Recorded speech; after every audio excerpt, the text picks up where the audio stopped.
Good morning, everybody. The time is 10:02. I call the April 28th, 2022 Planning Board meeting to order. New camera position. Colleagues, everything okay? You can see me, hear me? Mark is Yes. good? Okay, good. We have the following board members with us today. We have Vice Chair Bailey, we have Commissioner Giraldo. Commissioner Washington is scheduled to be out. Commissioner Dorner will be joining us, but he'll be joining us later in the day. It'll be approximately 11:30 when Commissioner Dorner will be here, but we have a quorum with 3. And I will again call the meeting to order. My favorite thing. There we go.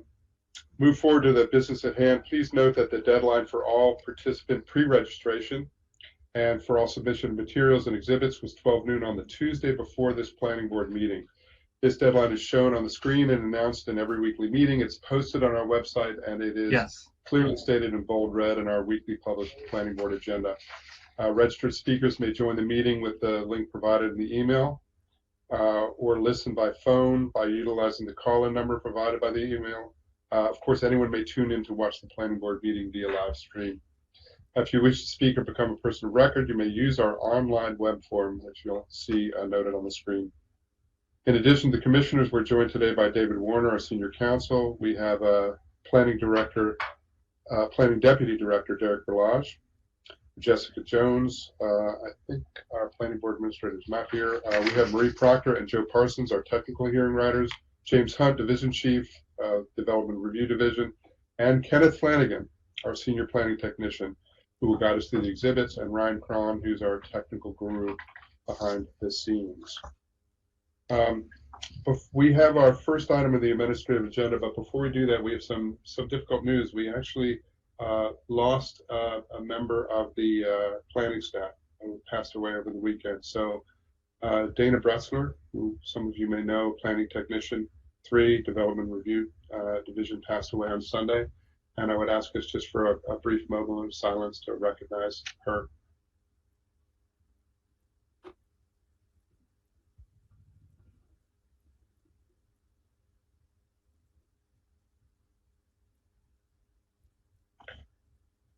Thank you, everybody, and we will hold her family in our thoughts and our prayers. We have 2 other administrative items, 2 people to recognize. We have folks who are retiring, and I wanted to we have resolutions, and I wanted to just read a little bit about each of the people. First of all, we have Mr. Norman Ford.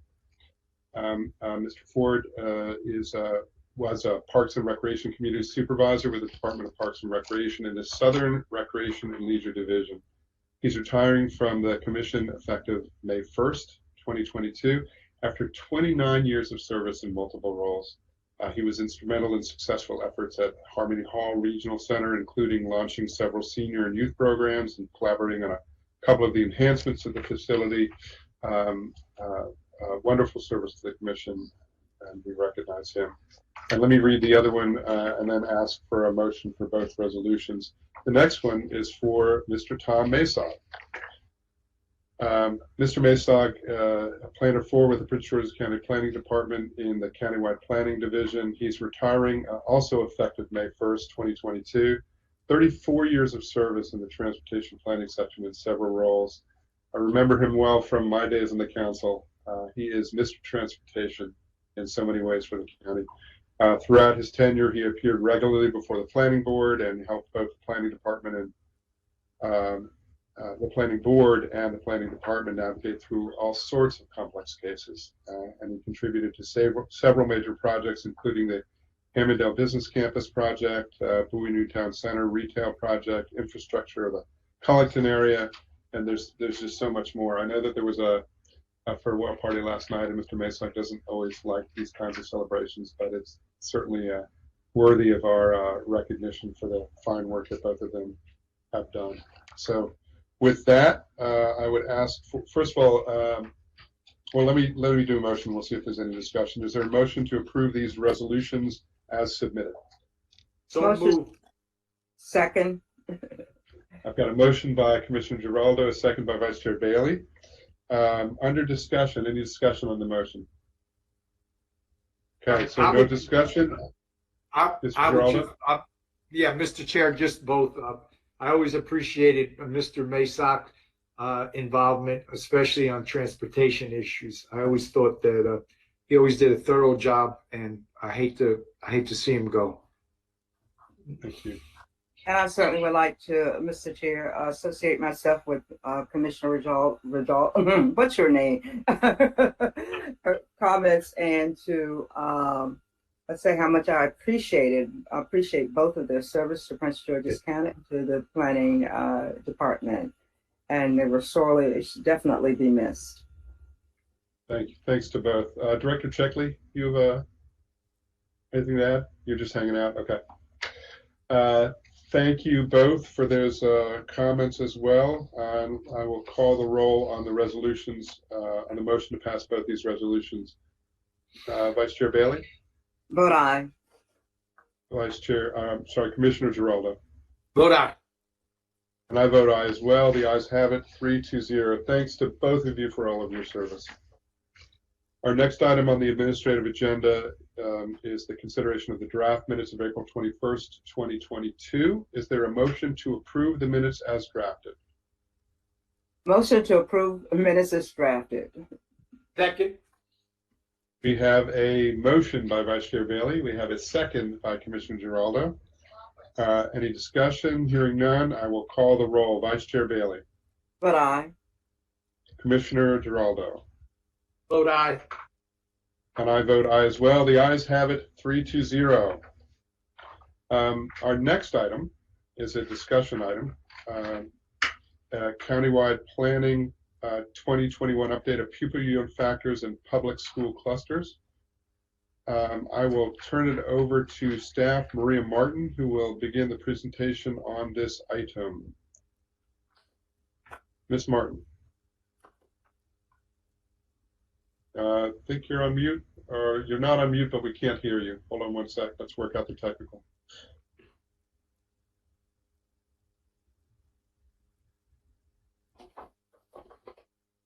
Bear with us, Ms. Martin.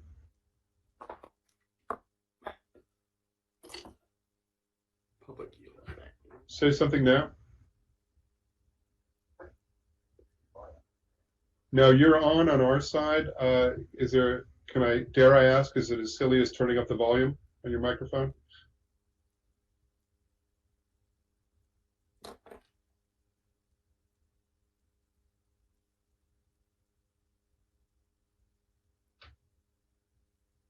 Can't hear you. Can't hear you. Oh, wait a minute. She's in the office. You're close by, because that's a familiar face. Yeah, right, exactly. Yeah. If you need to, you come sit next to me, Ms. Martin. Okay. Oh, wait, we can hear you now. Not anymore.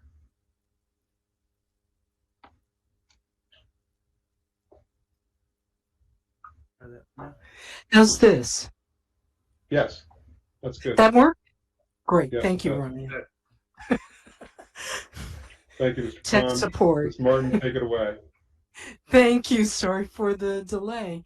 For the record, my name's Maria Martin. I'm with Countywide Planning. And before the Planning Board today is the update of the pupil yield factors and clusters. This was last presented to the Planning Board February 2020 and is recalculated periodically. Next slide. The pupil yield factors, or the student generation rates, are part of the school adequacy information provided for a residential preliminary plan of subdivision. It is included to illustrate the impact a proposed subdivision may have on schools. Next slide. The development of the pupil yield factors is based on the official school year 2021 and 2022 enrollment numbers provided by the Prince George's County Public School staff. You will notice a drop of almost 7,000 students since the last report. This 5% drop is primarily attributed to the impact of COVID, which includes difficulties with remote learning, homeschooling, and people just moving. This drop in enrollment was noted throughout the region, but was focused in 3 areas in this county, which I'll point out later in this presentation. For this iteration, next slide, sorry. For this iteration, the pupil yield factors were calculated in 3 housing type categories: single family, detached, attached, and multifamily.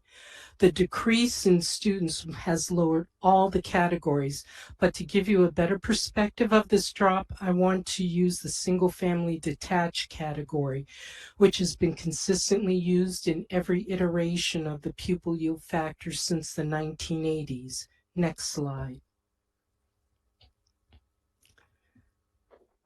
The first thing I'd like to point out is all 3 school levels, elementary, middle, and high school, have dropped from the previous review. The elementary and high school numbers are the lowest they have ever been, and the middle school is the same as 2014. Next slide. This slide will give you an example of how the pupil yield is generated. As an example, if a subdivision was proposed for 100 single-family detached units, a total of 37 students could potentially be generated from it, with 15 elementary, 9.5 middle, and 12.5 high school students. This number would be added to the current enrollment and checked against the state-rated capacity of the school cluster to determine if the cluster is over 105% capacity. But please remember, there is no consequence for exceeding the 105% capacity. Next slide. The other part of the document deals with the establishment of the school clusters for the school adequate public facilities tests. The school clusters are smaller geographical areas of the county to evaluate the potential impact of a new subdivision on school capacity. Each cluster consists of 3 or more high schools and their associated feeder, middle, and elementary schools.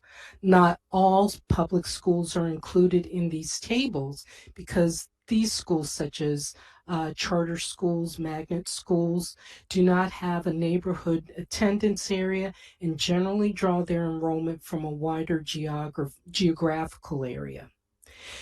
I mentioned earlier that the enrollment numbers had dropped almost 7,000 students. The majority of the drop occurred in cluster 1 and 2. Both dropped approximately 2,000 students each. In cluster 5, which dropped approximately 1,000 students. So that's the yellow, green, and pink area of the county. Next slide. In this edition, the school clusters were maintained from the previous reports, and the schools were updated to match the PGCPS feeder pattern and school boundaries. The findings of the utilization rates essentially mirror those of the previous study, with cluster 2 having the highest utilization rate followed by cluster 1, and the lowest was cluster 5 followed by cluster 3. Next slide. That concludes staff's presentation.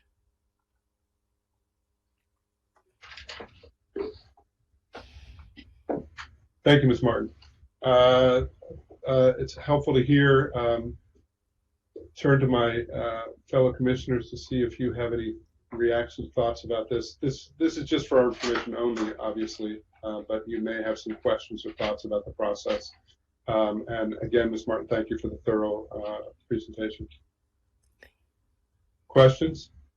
I have no questions, but I do want to thank Ms. Martin for the presentation. Thank you. Thank you. Thank you, Ms. Vice Martin. Chair Bailey? At this time. Okay. Thank you. Ms. Martin, thank you very much for the presentation. Again, no action taken on this item, but we thank you for your time. And we will move on to the next item on the agenda. Thank you. We'll now begin with the consent agenda. It is 10:16, so we're right on schedule. Okay. So item 4A is the first item of the consent agenda, subdivision section item, draft resolutions. And let me just check my agenda to make sure. Is that the only item on the consent agenda? Yeah. Okay. One item. I think so. Yeah. Is 4A. Okay, so we have one item. Thanks, folks. We have one item on the consent agenda. Does any commissioner oppose having this item be on the consent agenda? Hearing none, I'll look for a motion to adopt the consent agenda. Mr. Chair, after consideration of records of the one item on the consent agenda 4A, I move adoption of the staff findings and approval of this item on the consent agenda in accordance with the recommendation of staff. Second. Thank you. We have a motion by Vice Chair Bailey, a second by Commissioner Giraldo. If there's no further discussion, I will call the roll. Vice Chair Bailey. Vote aye. Commissioner Giraldo. Vote aye, Mr. Chair. Thank you, and I vote aye as well. The ayes have it, 3-0. We will now begin the regular agenda items. I'm going to have the order for today be as follows. We're going to begin with item 10, and then we will go in order items 5 through 9. So this first item on the regular agenda that we're going to be taking up is item 10, the renewal of 4 reservations set to expire on June 30th, 2022. Participating in this case is the staff representative for this case is Judith Howerton. We have no other speakers in the case, so let me turn to Ms. Howerton and ask you to take it away and give us your presentation. Good morning, Mr. Chair. Can you all hear me? Yes. Yes, we can. We can hear you well. Okay. Good morning, Mr. Chair, members of the Planning Board. For the record, my name is Judith Howerton with the Transportation Planning Section. We came before the Planning Board on February 20th, seeking consent to renew the reservations on 4 separate properties, all expiring on June 30 of this year. During this time, since then, we have sought consent from the landowners and comments from the county executive and the county council. The council letter was referred to the committee of the whole and the county council session for discussion at the committee's March 22nd meeting. The committee voted favorably, and the council authorized a letter to the planning board, which you have before you, dated March 29. The DPI director also indicated her support for the renewals in a letter dated February 24th. You also have that before you. And DPWT's acting director indicated support in a letter dated March 22nd. You also have that before you. Staff supports continuation of the reservations. This concludes my presentation. Thank you, Ms. Howerton.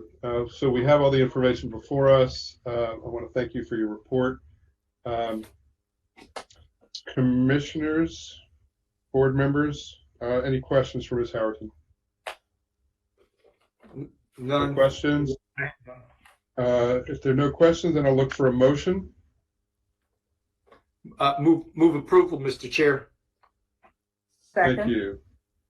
We have a motion by Commissioner Giraldo. We have a second by Vice Chair Bailey. If there's no further discussion, I will call the roll. Commissioner Giraldo. Vote aye. Vice Chair Bailey. Vote aye. And I vote aye as well. The ayes have it, 3-0. Thank you, Ms. Howerton. Thank you for your report and the information. Thank you. Next item on the agenda, what did I say? We're doing item 5 now? Yes.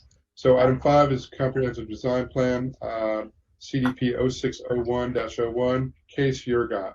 We are joined today by Stan Brown, People's Zoning Council. We are? Yep, there he is. Yeah. Mr. Brown, familiar face, how are you? I'm doing well. Thank you. We're also participating in this case is Henry Zhang and the attorney Robert Antonetti. The staff we have a number of members of the applicant's team as well. Mr. Antonetti, I'm not going to read off the members of the applicant's team. I assume you know who's there, and if folks need to participate, you can manage that, okay? So let me turn it to staff. Actually, I have a few things to read before we do that. This hearing is being held under the general enabling authority of the Land Use Article Annotated Code of Maryland and conducted in accordance with specific requirements and procedures of Section 27-516 through 27-532 of the Prince George's County Code and the Maryland Administrative Procedures Act. The purpose of this hearing is to consider the applicant's submission of a comprehensive design plan proposal and to consider the plan in relation to the criteria set forth in Section 27-521 of the Prince George's County Code. All persons appearing before the board to present testimony in this matter must be sworn in. So now I'll turn to Mr. Antonetti. Are there other members of the team who will be speaking who need to be sworn in as well? I've got Mr. Bickle, Mr. Dunn, Mr. Leonard, Mr. Edwards. We have Pat Ricker, John Ferrante, Andy Garrett. I can't hear you, Mr. Antonetti. I'm sorry. Still can't hear you. You were turning your mic on and off, so it is working when it's on. You see it, but I can't hear you. Take your time. We'll figure it out. Mr. Chair, real quick, Rob, there is a phone number you can call if you want to call in as well.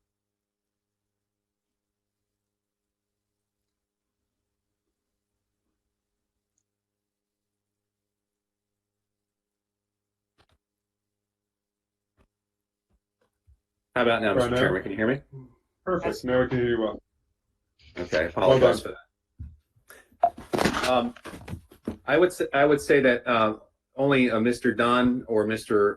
Lenhart possibly, and only to answer any questions, may testify, but I don't plan on calling any other witnesses. Okay, so why don't we have the two of them? We'll swear in the three of you. Do I have them? We need to acknowledge that they're being sworn in. Mr. Warner, this is the right procedure for this, right? Correct. This is the procedure that we have followed for CDP hearings. Mr. Brown is aware of it as well, with even more experience than I have, but you're following the same procedure that our previous chairman followed. Okay, thank you. So I've got Mr. Dunn, and there's one other one you wanted as well, Mr. Antonetti? Mr. Lenhart, Michael Lenhart. I'm here. Okay. If you all can raise your right hands. In the presence of Almighty God, you solemnly promise and declare that the testimony you're about to give before this board is the truth to the best of your knowledge and belief. I do. Okay, thank you. This process is being recorded. Therefore, all exhibits must be properly marked when they're introduced and identified when referred to or discussed. All persons testifying must speak directly into their virtual microphone. Any person of record may ask questions of a witness at the conclusion of that witness's testimony. I don't think that'll be relevant for today. Questioning must be limited to information testified to by the witness. In other words, a person may not question a witness on a subject not testified to in the record by the witness. And in the interest of time and fairness to all concerned, the board may limit the time allowed for presentation of testimony, cross-examination, and debate on motions and objections. If it becomes necessary to limit any person's testimony, the board will make provisions to accept written testimony from that person or persons for the record. Mr. Zhang, please begin with the staff presentation. Good morning, Mr. Chairman and members of the Planning Board, and also good morning to the People's Zoning Council, Mr. Brown. For the record, this is Henry Zhang with Urban Design Section. Before I started, I would like to let the Planning Board knows that staff received one exhibit for this case. It's the applicant exhibit number 1. Basically, it's the proposed revision to the conditions. Thank you, sir. The case in front of you is a revision to a previously approved comprehensive design plan. And then this one is specifically for 2 property which was included in the larger development known as Woodside Village. Next slide, please. This CDP is for 661 units of both single-family detached and single-family attached, which is townhouses. The site is in planning area 74A, Council District 4. Next slide, please.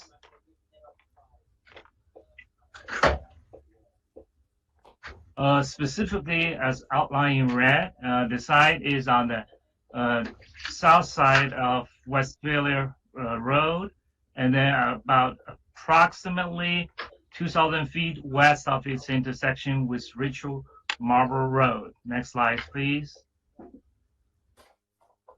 This case basically is reviewed under the prior zoning code. Currently, the comprehensive design zone is the LCD is legacy zone under the new zoning code. Next slide, please.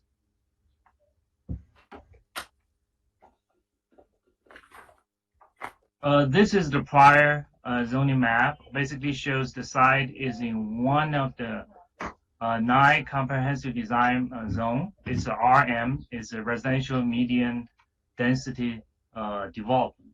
The density range basically is between 3.6 to 5.7 DUs per acre. Next slide, please.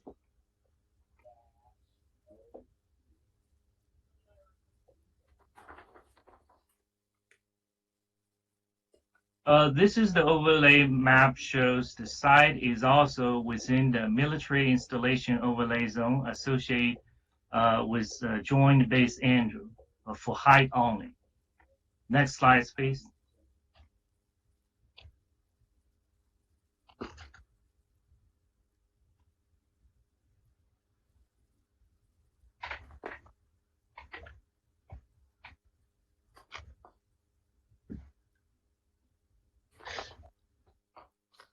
This is the aerial photo, shows that site is mostly open with the regulated environmental feature in the middle of the site. Basically, bisects the site into 2 distinct parts with the upper portion of it as another part of development. Next slide, please.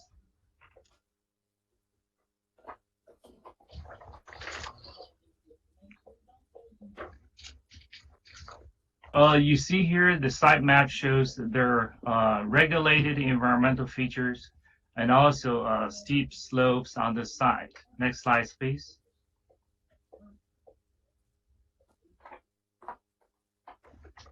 Sorry, it's a little bit slow today. This is the master plan right-of-way, which basically shows 3 master plan right-of-way encumber the site. The blue, which shows is a major collector, MC 631, basically running through this site on the right-hand corner. This one also running through Smith's Home Farm, which is to the south of the site, and also the new development to the north. And then there are 2 primary roadway, which is P616 and then P617 has a T intersection on the side close to the west boundary areas of this development. Next slide, please.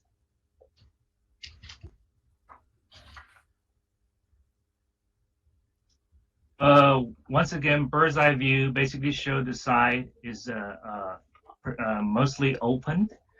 There is a historic resource on the side. It's located on the close to upper left-hand side. You see some buildings and structure. That's the historic resource side. Next slide, please.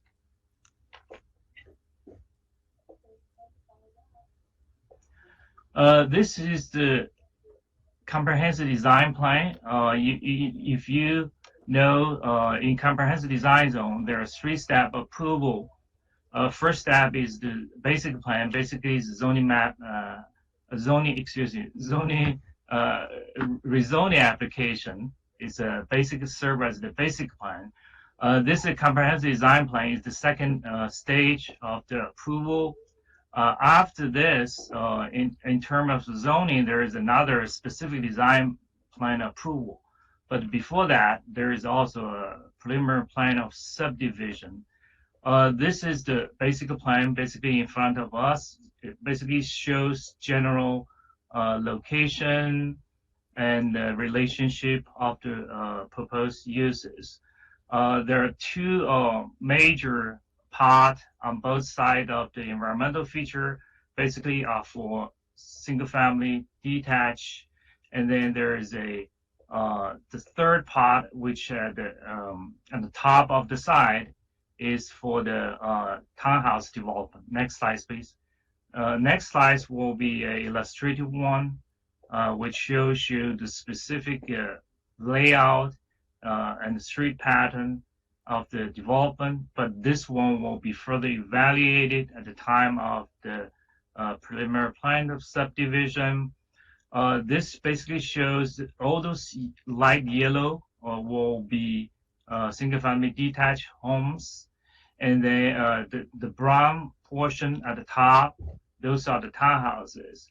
Those bright yellow spot are the proposed location of the rec facilities which serving those homes.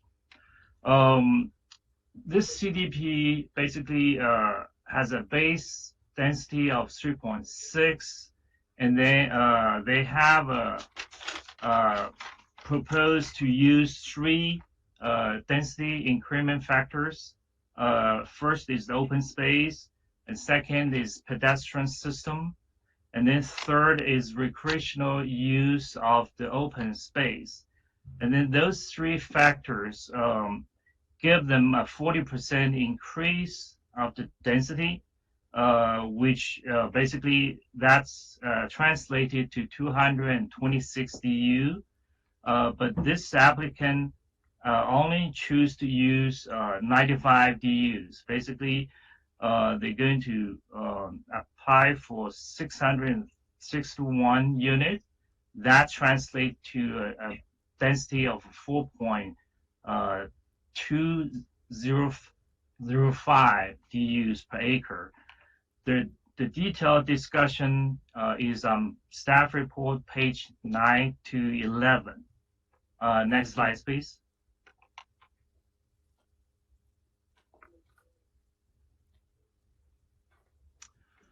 This basically shows you the original approval.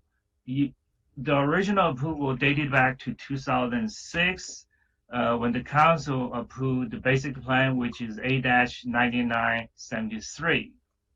And then after that approval, which include everything here, you see here, everything which basically for property.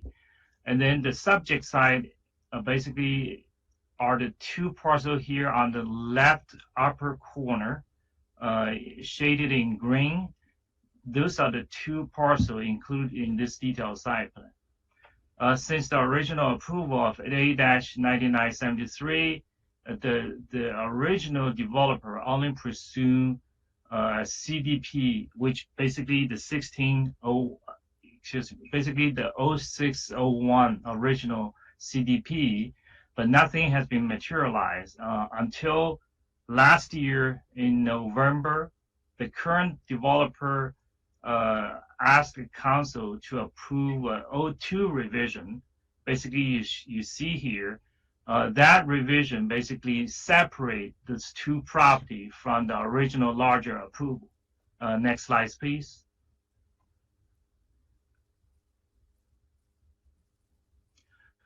This is the basic plan exhibit, illustrative purposes at the time of approval in last year in November. The only difference between the current CDP and this basic plan exhibit is the location of the townhouse units. And then right now, townhouse is located on the, in the upper corner of the site. The rest of them are single family detached. Next slide, please.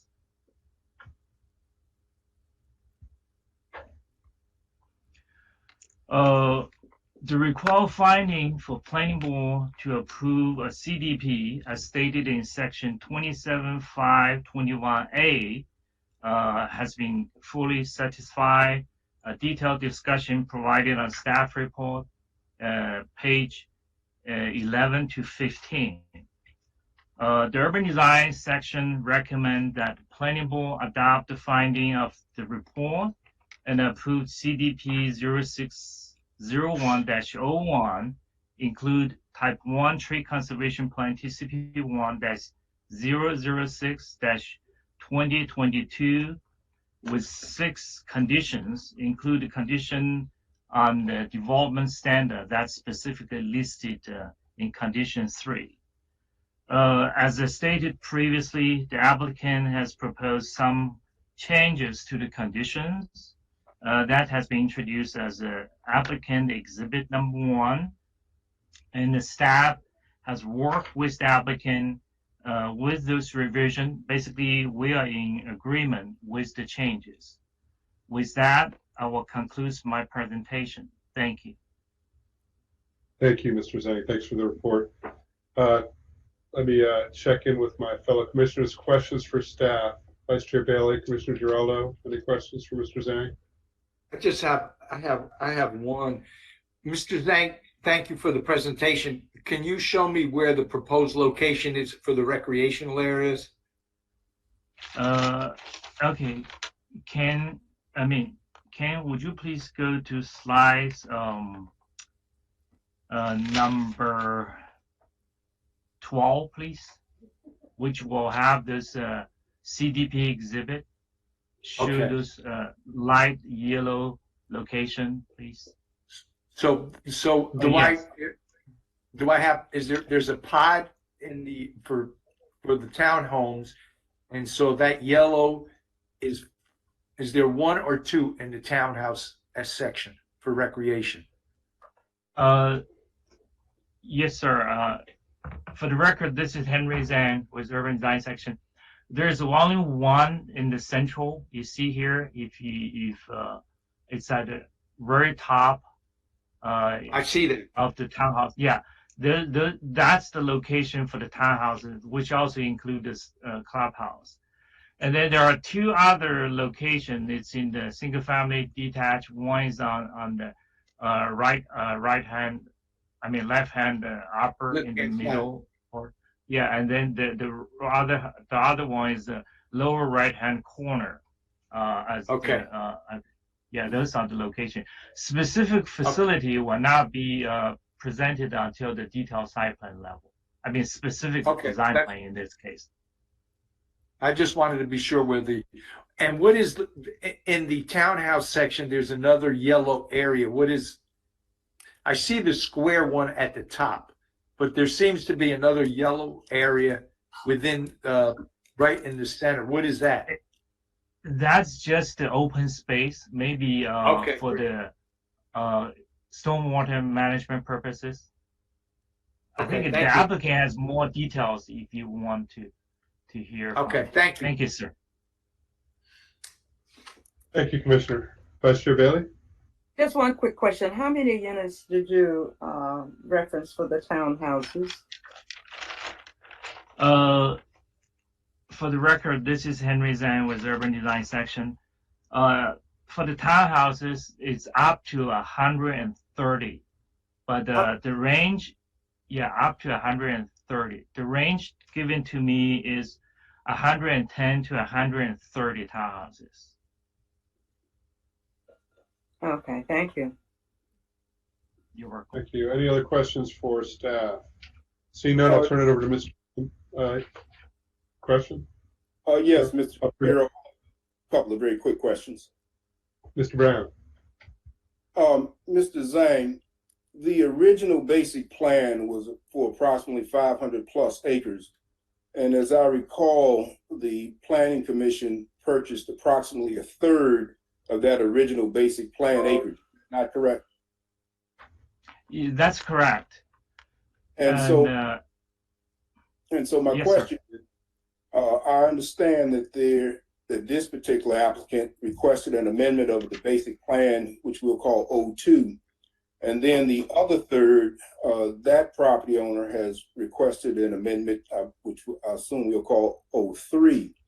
And so my question is, in both of those basic plan amendments, we required the property owner to do a calculation of the number of units on their specific basic plan. So now we have 3 basic plans, and because there was a cap on the 500-acre basic plan, I want to be sure that we have in the record that if the cap was X on the 581 acres, and now on this particular Yurgad property, the density is Y, then on this remaining 1/3 that'll be coming before the planning board in a month or two, what their remaining density is. So there's no conflict later of not enough density being left for the basic plan to be coming down the pipe. For the record, this is Henry Zhang with Urban Design Section. I'm pretty sure this development is much. I mean, it's not significant, but it's lesser than the previous portion for those on those 2 parcels. So to answer your question, yes, sir. With the purchase of that parcel, and then the whole density, I mean, the total cap has been, the total density or the unit count, I should say, has been reduced significantly. And then for this one, it's much lower than the previous portion. Right, I would agree. Later on, Mr. Shapiro, if the applicant can potentially put in the record, I know we required them to do that calculation for the amendment of the basic plan, just so we have in the record of what the total number of units are for this particular property and for the basic plan that will be coming. No other questions, though. Thank you. Thank you, Mr. Brown. Noted. So if there's no other questions, I'll turn to the attorney for the applicant, Mr. Antonetti. Good morning, Mr. Chairman, members of the Planning Board. Mr. Brown, for the record, Robert Antonetti with the law firm of Shipley & Horn. We're pleased to be here on behalf of the applicant for this comprehensive design plan amendment application. Mr. Chairman, I would like to offer my congratulations to you. This is my first time appearing before you, and I look forward to appearing for you many times in the future. I'd also like to recognize Mr. John Ferrante, our land planner with Shipley & Horn and senior paralegal. Also with us today, we have Mr. Pat Ricker, Dr. Charles Edwards, Mr. Andy Garish with Dreamfinder Homes, Mr. Ken Dunn and David Bickle with Soltez, our civil engineers, and Mr. Michael Lenhart with Lenhart Traffic Consulting. I would also like to thank Mr. Henry Zhang for his review of this application and his willingness to interact with the applicant throughout the review process. As Mr. Zhang mentioned today, this application is an amendment of the CDP, the original CDP for Woodside Village. I had the pleasure with my colleague, Mr. Horn, working on Woodside Village many years ago when it was a proposal of 5 farms brought together and controlled by Toll Brothers, which they entitled the property all the way through CDP. However, after the Great Recession, the property did not become further entitled, and the toll did not close on the property. Our client acquired the 2 farms before you, the Case and Yurgat tract colloquially, and are looking to move forward with a singular development that can stand on its own. It is consistent with the basic plan amendment that was approved, which separated these 2 properties from the overall assemblage. Another comment Mr. Brown made is absolutely correct. The largest of the farms, the Suit Farm, was acquired by the Planning Commission of Park and Planning and is intended to be absorbed into the future Westphalia Central Park.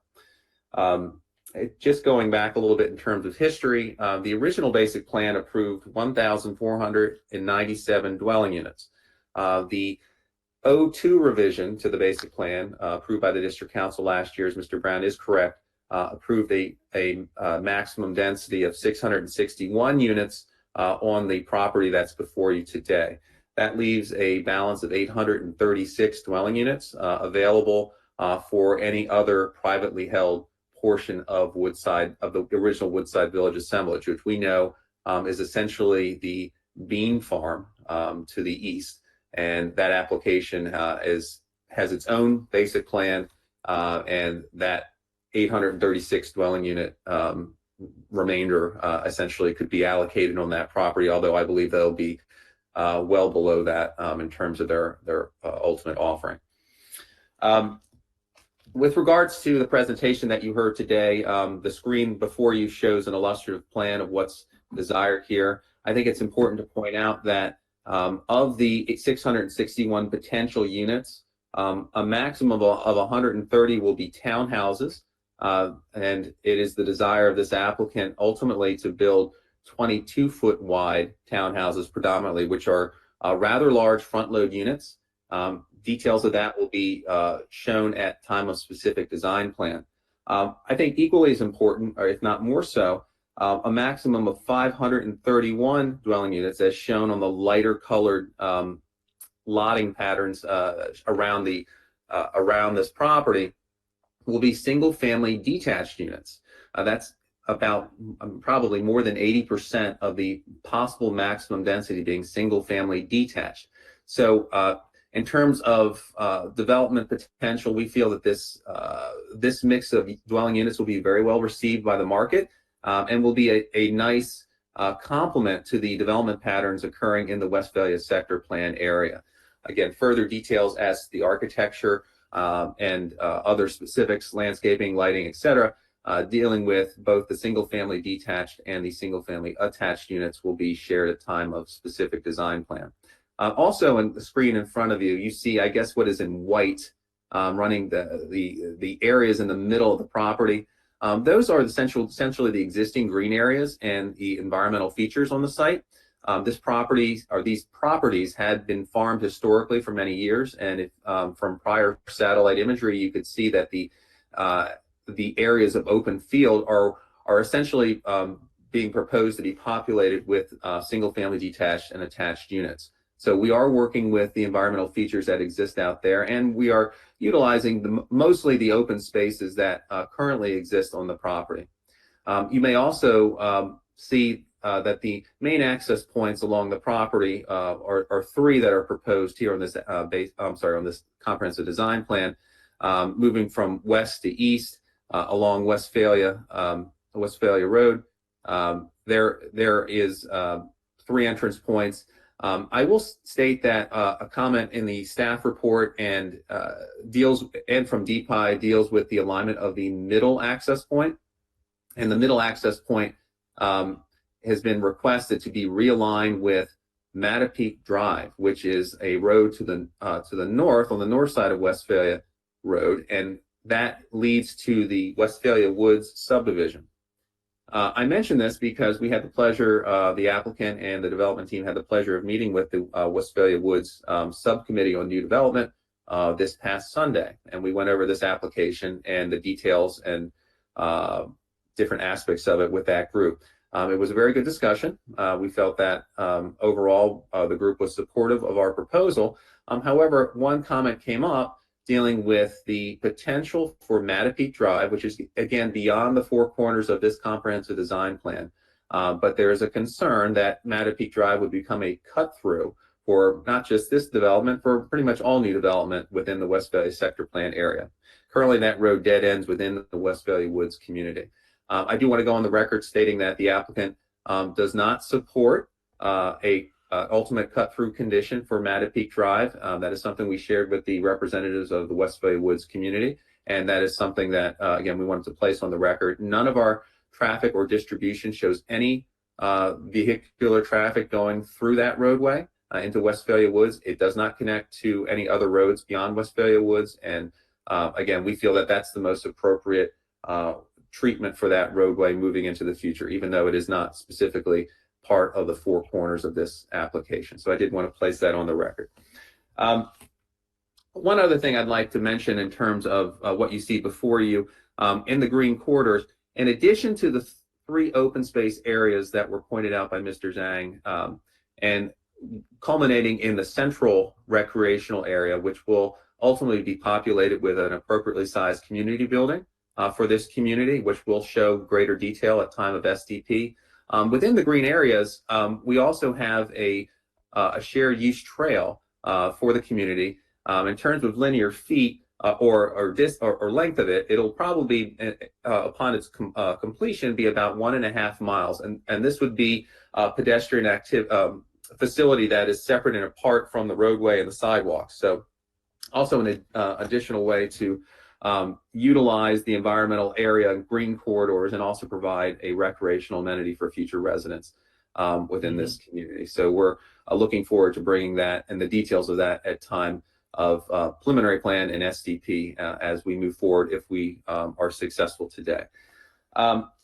So with that, I believe that covers our case in chief. We do believe and agree with staff that this application meets all the requirements for approval of a comprehensive design plan. We appreciate the board's review of this and consideration of the application. We have submitted an applicant's exhibit 1, which we have shared with staff. And we believe, Mr. Chairman, that as Mr. Zhang stated, that the staff is in agreement with those modifications to conditions, and I'm available to go through those if you feel it's appropriate. If there's no disagreement, I don't think we need to go through it unless there's any questions from commissioners or Mr. Brown. No. Okay. Well, thank you very much. So with that, we would respectfully request that the planning board support and approve this comprehensive design plan amendment 060101 with applicant's exhibit 1, revised conditions included in the final decision. Our team is here to answer any questions that you may have, and we appreciate your consideration of this application. Thank you. I'll turn to my fellow commissioners first. Any questions for Mr. Antonetti? Mr. Chair, this is Mr. Giraldo. Not so much a question, but just a remark. I would hope, Mr. Antonetti, that when you do the preliminary plan or the specific design plan, that and I like the idea of the trail running through the property. I think that's a great idea and an extension of more for the residents. I would like to see the developer put in dog waste stations. I think it enhances the community, makes it easier for those people that have animals. Thank you. That's an excellent comment. My puppy will be very happy, Commissioner. Vice Chair Bailey? No questions. Thank you. Mr. Brown? No questions. Thank you. Thank you. I had one question. Maybe it's for you, Mr. Antonetti, maybe it's for staff. I was a little confused around this issue of the alignment of the central road with Mattapica Cross, and whether that's something that we need to be taking up now, and whether we are not in agreement, whether staff is not in agreement with you about this decision or not. So maybe that question's for you, maybe that question's for staff.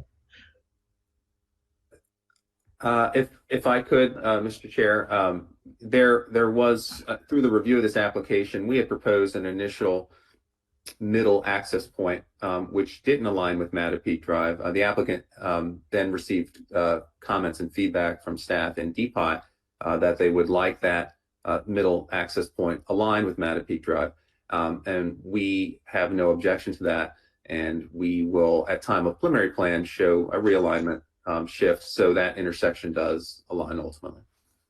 That's what I want to hear. Thank you. Thank you very much. So any other questions for Mr. Antonetti? If none, Mr. Brown, nothing from you. If there's no further questions, I think we are ready for a motion. Is that right? Yes, Mr. Chair, So I'll be happy to make.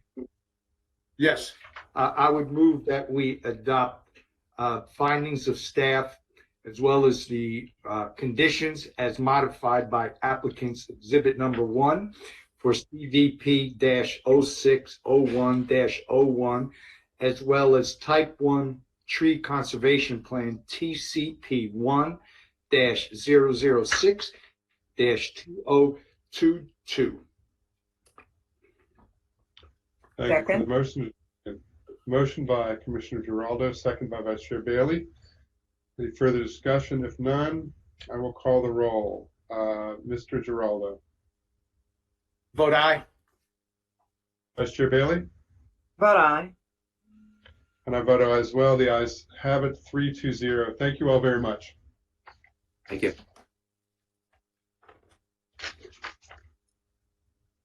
Next item on our agenda, let me just say too, I didn't mention this before, but we will be taking a lunch break. I'm assuming we'll be taking a lunch break at around 1 o'clock, but we'll see how the day progresses, but that's just a heads up.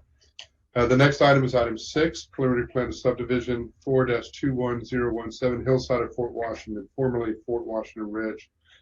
Participating in this case are staff Antoine Heath. We have the attorney, Mr. Horn, from Shipley and Horn. There are a number of proponents. I will turn it to when the time comes for Mr. Horn to present the members of his team that will be speaking. And then we have one other speaker, Mr. David Owens. Mr. Owens, are you part of the proponents team? Are you speaking? Turn to Mr. Owens. I'm here. Good morning. Okay. And in what capacity will you be speaking?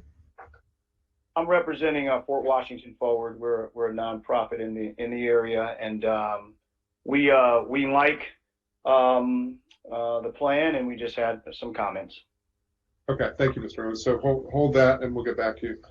Sure. So let me turn it over to Mr. Heath from staff to begin the presentation. Morning, Mr. Chair, members of the board. For the record, I'm Antoine Heath with the subdivision section. Item number 6 is a preliminary plan of subdivision for 4-21017 Hillside. The subject property consists of 19 lots and 2 parcels, which are proposed to be subdivided into 64 lots and 16 parcels for the development of 64 single-family attached dwellings on approximately 14 acres. The applicant submitted revisions to conditions prior to the Tuesday 12 p.m. deadline, and these can be found in the additional backup as applicant's exhibit number 1. These revisions will be discussed during the presentation. Slide 2, please. The site is located in southern Prince George's County within Planning Area 80 and Council District 8. Slide 3, please. More specifically, the subject property is located on the east side of Oxon Hill Road at its intersection with Fort Foote Road. Slide 4, please. In accordance with the new county zoning ordinance, the subject site is located in the rural residential zone. The properties abutting and adjacent to the site are located in the reserved open space, residential single-family 95, and commercial general and offices zone. The adjacent zones are the AG, IE, RSFA, CS, and CGO zones. This application was accepted prior to the implementation of the new county zoning ordinance, and under the prior zoning ordinance, the subject property was also located in the rural residential zone, and the abutting and adjacent zones were the one-family detached residential, reserved open space, and commercial shopping center zones. The adjacent zones beyond that were the OS, I1, RT, CM, CO, R18, and RE zones. Slide 5, please. This aerial photograph shows the site in its current condition. The abutting properties to the north consist of single-family detached dwellings. The abutting property to the east and the property beyond Oxon Hill Road to the south is the Henson Creek Stream Valley Park. The properties beyond Oxon Hill Road to the west consist of single-family detached dwellings and commercial development. Slide 6, please. The site map shows the topography of the property, which slopes downhill toward the east. Slide 7, please. There are 4 master plan rights of way adjacent to the subject property. Collector Road, Oxon Hill Road abuts the site to the west and can be seen highlighted in green. Collector Road, Livingston Road can be seen east of the site, highlighted in green as well. And Freeway Indian Head Highway or Maryland 210 can be seen highlighted in orange. And Major Collector Road, Palmer Road can be seen highlighted in blue. There are 4 critical intersections affected by the proposal, which are targeted in red. All intersections will operate adequately with mitigation. This is detailed on pages 9 through 11 of the staff report. The applicant has proposed revisions to conditions 5B of the staff report regarding improvements to Oxon Hill Road in accordance with recommendations from the Department of Permitting, Inspections, and Enforcement, and staff is in agreement with these revisions. That exhibit can be found in the additional backup. Next slide, please. This is a look at the preliminary plan of subdivision, which depicts the proposed lotting pattern in red, with existing and proposed rights-of-way highlighted in blue. There is one point of access into the site from Oxon Hill Road. The applicant is proposing to meet mandatory parkland dedication requirements with on-site recreation facilities. This is detailed on pages 6 through 7 of the staff report.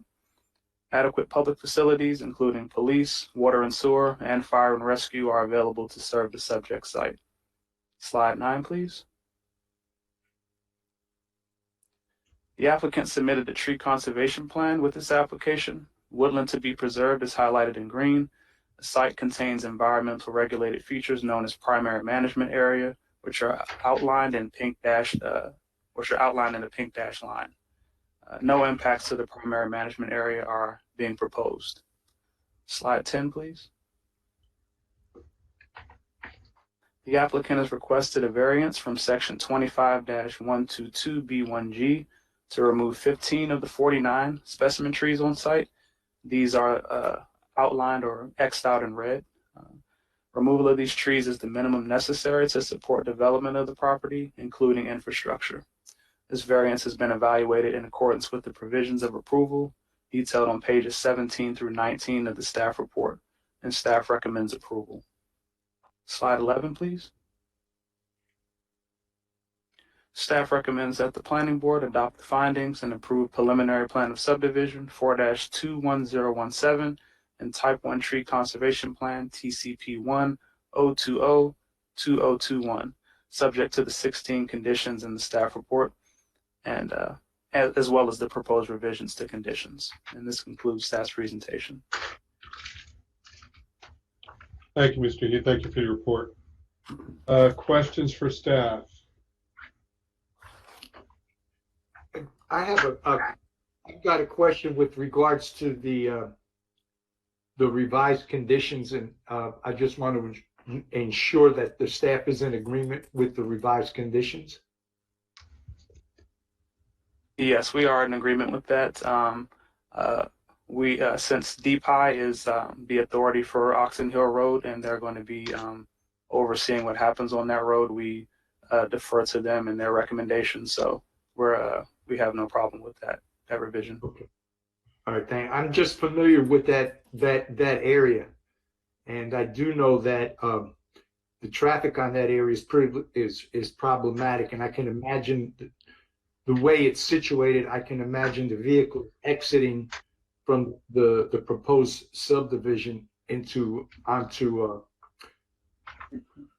Oxon Hill Road, and 4 Foot being right there as well. So it's your understanding, Mr. Heath, that the DPI has in fact addressed that fully? Yes, they've reviewed the plans, and that was their recommendation. Okay, thank you. Thank you, Commissioner. Commissioner Bailey, questions? No questions, thank you. Thank you. And I don't have any questions either. Let's turn to the attorney for the case. Mr. Horn is going to be the lead presenter for this, or Mr. Antonetta, that'll be you. It would be me, Mr. Chair. I'm filling in for my partner, Arthur Horn, if that's okay. Of course. Again, good morning, Mr. Chairman, members of the Planning Board. For the record, my name is Robert Antonetti, Jr. with the law firm of Shipley and Horn.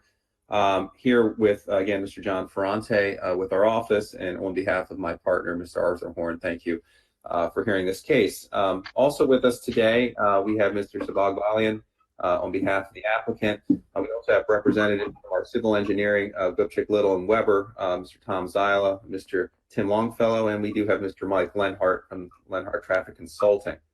Before I proceed, I'd like to thank Mr. Heath for his thorough review of this application and his willingness to interact with the applicant throughout the review of this application. It was greatly appreciated. As presented, This application is for a preliminary plan of subdivision seeking to re-subdivide this undeveloped property, although it's a platted property, with the 64 single-family attached dwelling units as reflected on the slideshow and the plan sheets. The applicant is in support of staff's findings and recommendations. We do believe that the application meets all requirements for approval of a preliminary plan of subdivision, as well as the requirements for the associated specimen tree variance that was detailed in the staff report and in Mr. Heath's presentation. The applicant looks forward to bringing this development to detailed site plan for review before the planning board in the future to discuss any pertinent details. This property has been in under development consideration by the applicant for many years. The applicant had met with representatives of the Indian Head Highway Action Association, Area Action Council, and representatives of the Broad Creek Conservancy regarding the development of this application. I would point out that the District Council also in 2018 approved a piece of legislation which did allow for this for properties that qualified, such as this property, to move forward with appropriate single-family attached development in the RR zone. This application does meet all requirements, again, of the zoning ordinance, which we will get into greater detail at time of detailed site plan. With that, the applicant does have the Exhibit 1, which was referenced, the condition dealing with Condition 5B. That condition is consistent with the recommendations and responses of DPI regarding Oxon Hill Road and the treatment of that along the frontage of this property. So we would respectfully ask that that condition change be accepted as part of the record and included in any final decision for this case. With that, our team is here to answer any questions that you may have, and we do thank you for your consideration of this application. Thank you, Mr. Antonetti and Mr. Bowling. It's good to see you again. Likewise, thank you. Turn to my fellow commissioners. Any questions for the applicant? Mr. Chair, yes, I have a question with regards to the revised conditions. Can Mr. Antonetti, can you explain, because I'm not sure what condition 5B, your revised condition. Can someone explain B? And I'll tell you why, because it seems as if they wanted an additional travel lane. And the reason I find that significant, again, I'm very familiar with the area and the traffic coming down the hill towards Livingston Road from the Fort Foot and Oxon Hill Road area. There's a very small left-hand turn lane, and I can see this as being impacted. It seems as if they were recommending initially an additional travel lane. So can you tell me how this modifies it? I think I would defer to Mr. Lenhart if he's available. I'm okay. Also familiar with what you're talking about. My wife and her family have many relatives living in the Indian Queen section back in that area, so we've traveled that road often as well. But if Mr. Lenhart, if I could defer to him to explain the 5B condition, Mike. Yes. Could you, again, Mike Lenhart for the record, and I'm sorry, could you just clarify exactly where I'm pulling up an aerial? I want to make sure I'm clear on the location you're speaking of. So if I could read the condition change, it's condition 5B. This is dealing with improvements along the frontage of Oxon Hill Road. It states we're proposing to mill and overlay to the center line of northbound Oxon Hill Road, fronting the subject property, beginning at Fort Foot Road, and strike the existing travel lane adjacent to the existing curb, as along with installing share the road bike signs, unless modified by the Prince George's County Department of Permitting Inspections and Enforcement with written correspondence. The question that Commissioner Giraldo asked is, will this involve any additional striping of travel lanes as part of the frontage improvements as proposed by this condition 5B? It's in working with DPI, it's possible that it will. I think the intent from DPI was to get that roadway is a collector roadway in the master plan, which calls for 2 lanes in either direction. And so I think their intent was to be able to get improvements along the frontage consistent with the collector section. It could be striped as either a right turn into the site or through lane if Oxon Hill Road is ever built out to that degree along its entire length. Rob, may I speak on this? Yes, sir. Go ahead. This is Commissioner Giraldo. This is Sevak Balian with Haverford Homes. And the reason the correction was made was that initially, as written in the 5B condition, did not reflect the DPI report that was submitted to Park and Planning through Mary, the head of DPI, Mary Giles, or the associate director. So once we saw how the report was written, we wanted to make it consistent with the DPI recommendation that came through to Park and Planning, and that's what that reflects. Well, I appreciate that. To be quite frank, I'm still kind of confused what the heck 5B is. How is that going to eliminate the problem of people coming down Oxon Hill Road and turning right onto Livingston Road, and similarly with the traffic coming out or going up to Fort Foot Road on Oxon Hill Road and having to turn left? It's a very congested area, especially it's problematic in terms of with the traffic and the lack of a real turning lanes. That's the concern. That Commissioner Giraldo, thank you for that. And I get the question now. So what this reflects is essentially recognizes that the operating agency is going to make the final decision as to whether it will use the existing road geometry to have turning lanes into the project, or whether it would have an additional through lane in lieu of turning lanes. So I think the initial feedback from DPI is that they would want to use the existing road geometry to have additional turning lanes into it, where the condition was so specific that I think it foreclosed that possibility. So this is consistent now with the DPI referral, and will allow for some improvement. I think one or the other, utilizing the existing road geometry as stated.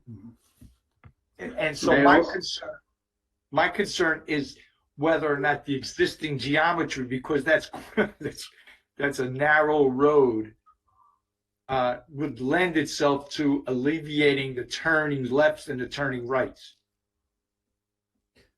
If I may, Commissioner, I believe the 2 intersections you're speaking of, if I could just reiterate, Oxon Hill Road at Fort Foot Road and Oxon Hill Road at Livingston Road, I think were what you were referring to.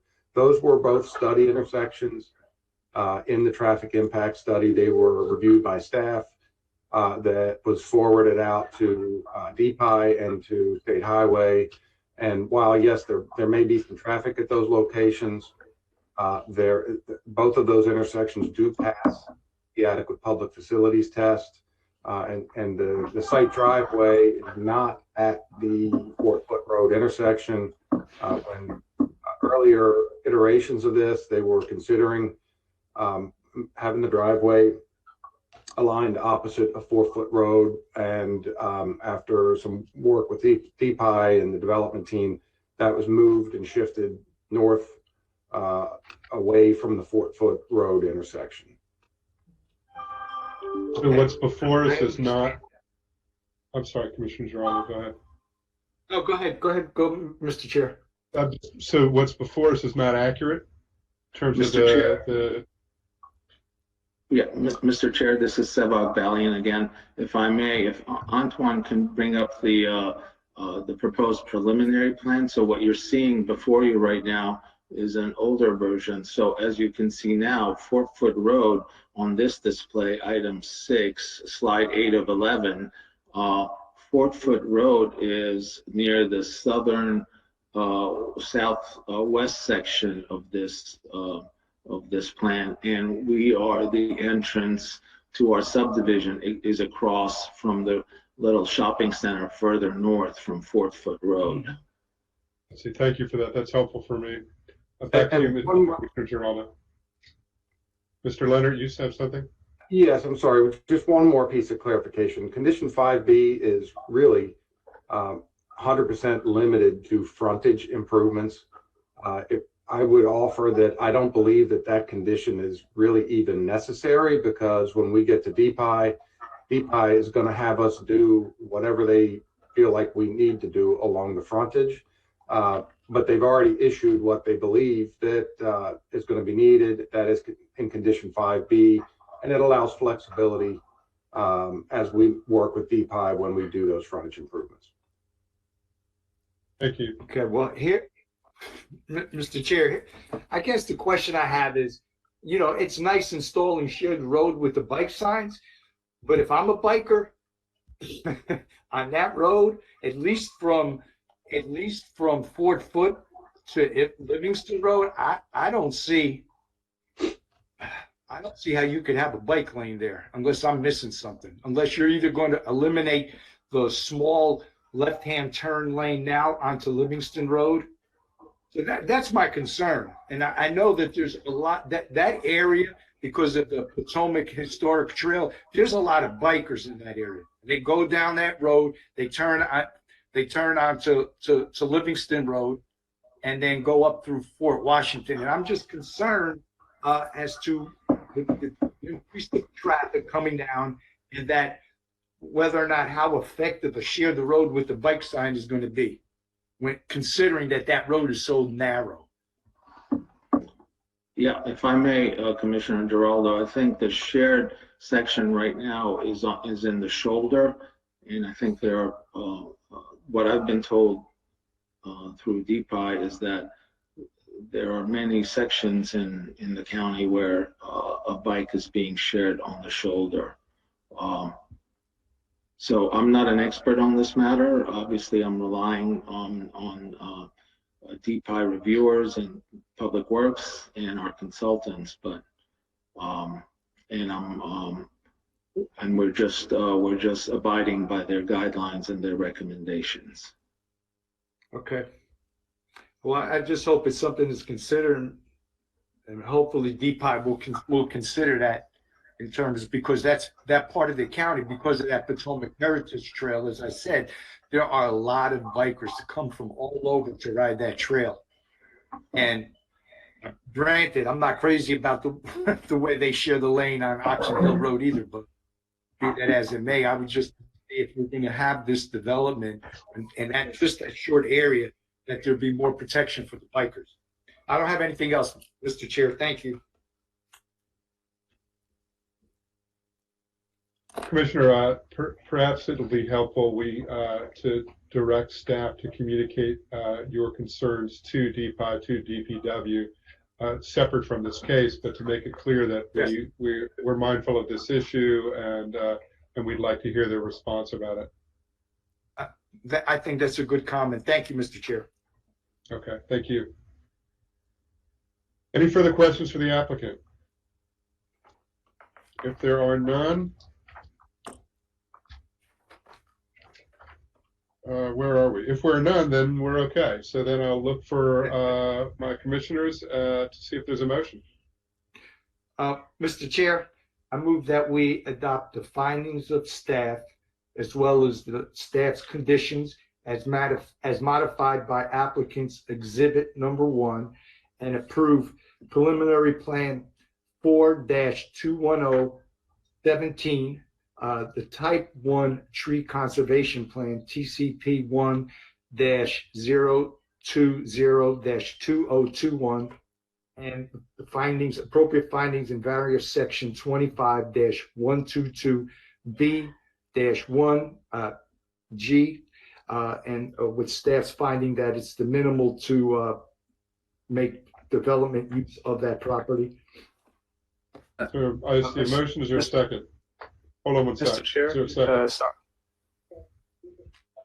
Yes, I was Antoine Heath for the record. I was just noting that Mr. Owens was on the line. I'm not sure if he wanted to speak. Mr. Owens, I apologize for, no, it's okay. My fault, and I apologize for messing up the process. Let me turn it to you, and let's hear your comments. Take as much time as you want to. Thanks a lot there. Appreciate it. And I won't be long. You can hear me, right? I think Yes, I'm off. we can hear you fine. We can hear you fine, Mr. Owens. Good. Well, good morning. Appreciate the time. My name is Dave Owens, and I'm the president of Fort Washington Forward, Inc. We're a nonprofit here in Fort Washington that emphasizes a smart, holistic development in the area. And I just want to say, first of all, I applaud. We've read over this plan, and we applaud all the efforts in this, all the parties in this effort, because the area desperately needs an infusion of up-to-date infrastructure, and this development certainly represents that. So we're excited. We believe, however, Fort Washington Forward believes that Section 5 of the plan, and I'll reference you to that, is sort of the key area, that the part that talks about parks and recreation. The applicant initially wanted to donate 2.5 acres of parkland. Parks and Rec said the area was too steep and recommended, quote, recreational facilities on the site. And we get it, right? It costs a lot to grade that land, etc. We also recognize that recreational facilities on site are nice for the residents of the townhouses, of the people who will live there or whatever. But here's a suggestion we feel will benefit the community as a whole. When you look at Formula 2040, we went back and read that, the master plan for parks and recreation and open space. The goals there are pretty straightforward. Connect Prince George's County residents to quality parks and trails, promote wellness ethic for the community as a whole, contribute to economic and financial sustainability. So with that in mind, we strongly believe, Fort Washington Forward believes, that there needs to be signage for Henson Creek Trail along Oxon Hill Road, and parking for all Fort Washingtonians, not just for the residents of this community. Currently, there is no parking, and there is no signage except one with a horse and carriage that looks like something from the 1930s or maybe even before that. And we also understand that parking might be a long-term goal, but you get my point. Right now, there is nothing, there's no wayfinding in that area, and probably has a lot to do with the gentleman who was just talking about bike lanes and sharing on that road. If you're not Lance Armstrong, you're not riding on Oxon Hill Road. It's not accessible for you, and it's not inviting either. So we would like to collaborate with all parties here, our nonprofit, Parks and Recreation and BGH, to help plant the seeds to sort of increase wayfinding there. Whether it be, we write grants, fundraise, whatever it takes. We've got a unique MOU right now with the local hospital, and a farmer's market concept. Whatever it takes, we're offering our leadership in this area. And the reason that we're so adamant about stepping forward here is, right now, here's what we hear, guys and ladies. Fort Washingtonians and Prince Georgians are used to going other places to use trails and parks. And until we stop that mindset, we strongly believe nothing that you build in that area, not condos, not the Taj Mahal, nothing is going to reach its maximum value. So getting signage and parking there will not only fulfill the goals of Formula 2040, I think it'll also maximize visibility for BGH, and establish BGH as an organization committed to the communities it builds in. So we think we know Fort Washington Forward can help plant those seeds, and quite frankly, we think we need to change. We need to start that change here today. That is a significant push that we want to lead, and we don't want this opportunity to pass by as we develop there without addressing signage and wayfinding along Oxon Hill Road. So those are my comments. If there's any questions for me in Fort Washington Forward, I'm welcome to answer those questions right now. Thank you, Mr. Owens. I appreciate your comments. I wonder if there is any reaction from staff or from the applicant, if there's any piece of this issue that Mr. Owens brings forward, especially related to signage and wayfinding, that you think is relevant to this specific project. If there's anything that you can add to it, I'd look forward to hearing that. Chair Shapiro. Yeah. Sorry to interrupt. This is David Warner, Principal Counsel. Just a point of order. Mr. Giraldo made a motion that was before the board and is open, and then now we've added additional testimony. I think it'd be appropriate procedurally for Mr. Giraldo to withdraw the motion at this time, allow for this additional discussion to become part of the hearing, and then consider adoption of a new motion. I'll Thank you withdraw for the that. motion. Motion was withdrawn, so we're still in the public hearing. Mr. Heath, Mr. Valiant, Mr. Antonetti, any response to this, specifically the pieces around signage and wayfinding that you think might be relevant to this specific project, this specific development? Thank you, Mr. Chair. With regards to the signage and wayfinding signage, I'd like to thank Mr. Owens for his testimony. We believe that this would be an item that would be appropriate for detailed site plan, which is a required application next. We did hear the comments. We will take it under advisement as that future application comes together. That will show the specific details of signage locations and opportunities to list, if appropriate, to advertise wayfinding to that master plan trail. So we'd be willing to. We have heard the request, and we would like to take that back with our design, and then continue that discussion as part of the detailed site plan, which is required as part of this development. Thank you, Mr. Antonetti. Mr. Heath, anything from the staff side? Mr. Hunt, Mr. Heath. Yes, Antoine Heath for the record. In regard to the parkland that was originally going to be dedicated, staff, particularly the area that the applicant was proposing to dedicate for parkland originally, that's being used for woodland conservation. And it is possible to use woodland conservation as parkland to be dedicated. However, the Department of Parks and Recreation has to sign off on that. And in this particular instance, because of the steep terrain and the conflict with the woodland conservation, they decided to do the on-site recreation instead. In terms of wayfinding, definitely I don't see any issues or objection with carrying that forward with the detailed site plan. All right, thank you. And Chairman Shapiro, this is Sebag Valiant again. I'd like to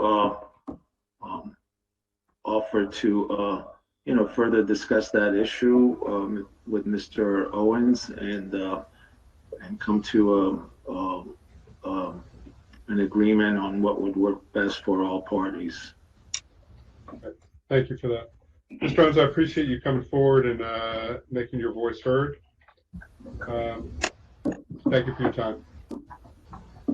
Appreciate that, and I appreciate you giving me an opportunity to speak. I guess in terms of getting in touch with some of these parties, I can work through you, Mr. Heath.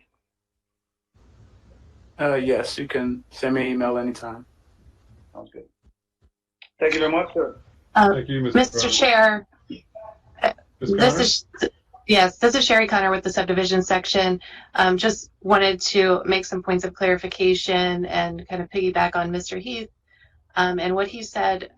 Yes, this application, for the purposes of meeting the adequacy requirements of a preliminary plan, has been proffered for on-site rec facilities, and staff does support that recommendation. So it will meet the adequacy requirements, and any signage or improvements to park property would be over and above that. We appreciate the applicant's proffer to take that under advisement, and any signage or improvements to park property would need to be vetted through our Parks Department outside of the preliminary plan process. And we're happy to put Mr. Owens in touch with the park staff to discuss those as well. Thank you, Ms. Connor. I'm hearing you and agree with you. I think that the point for this, for me, is that Mr. Owens, you have an issue that you're trying to move forward, but we'll connect you with the right folks. And you take an opportunity to connect with this development to do that, and I'm appreciative that you did it. So thank you for your time. Mr. Chair, I got a question. I have a question. Yeah, Mr. Commissioner. Dovetail on what Ms. Connor said, and she referred to a proffer. So would the applicant have an objection if we put in the resolution that the developer made a proffer to cooperate or to work with Mr. Owens with regards to the wayfinding and the signage? No, that would be fine. Okay. Okay. No objection. Sherry Connor again, is that a, I'm sorry, is that a condition or would you like that as a finding? I think a finding would be good. Okay, thank you.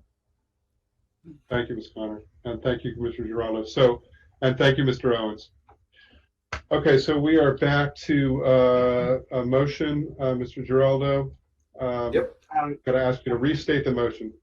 Yes, Mr. Chair, I would move that we adopt the findings of staff and include within that finding the developer's proffer of meeting with Mr. Owens and the Fort Washington group to help develop signage and wayfaring, subject, of course, to Parks and Rec, and that we adopt the conditions as well as modified by applicant's exhibit number 1, and that we approve PP 4-21017, Type 1 Tree Conservation Plan, TCP 1-020-2021, as well as variance section 25-122B1G, with staff having said that the variance met the conditions since it was the minimum necessary to develop the property.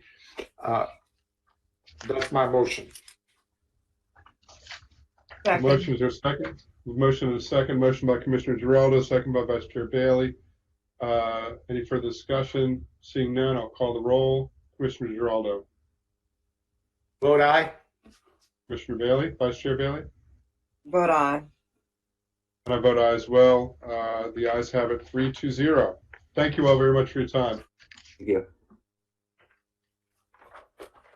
Next item on the agenda is item 7. Item 7 is a detailed site plan DSP 95083-06 Kaiser Permanente Largo Medical Center. Participating in this case for the staff is Andrew Bishop. We have Stacy Silber, the attorney. There's a number of components. I will turn to, when it's appropriate, I'll turn to Ms. Silber, who will introduce her team. And let me turn it over to Mr. Bishop for staff presentation. Good morning, Mr. Chairman and members of the Planning Board. For the record, I'm Andrew Bishop with the Urban Design Section. Before I begin, I apologize. My camera doesn't seem to be working. I was wondering about that, Mr. Bishop. Can we give it a second, just in case?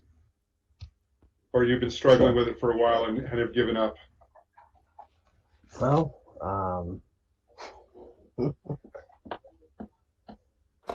if it's the latter, it's okay, but let's give it a minute and see if you can get it working. All right.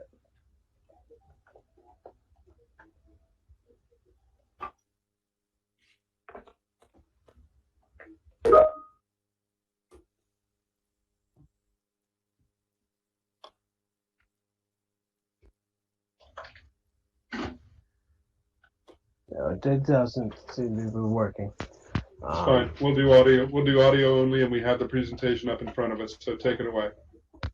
I do apologize for that.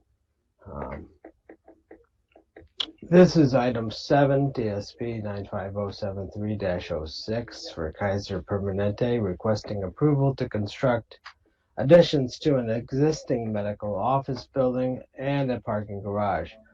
The subject application has been reviewed and evaluated in accordance with the prior zoning ordinance. Before I get started, please note that the applicant has submitted 2 additional items for this application prior to the deadline. These are labeled as applicant's Exhibit 1 and staff's Exhibit 1 in your backup. Slide 2, please.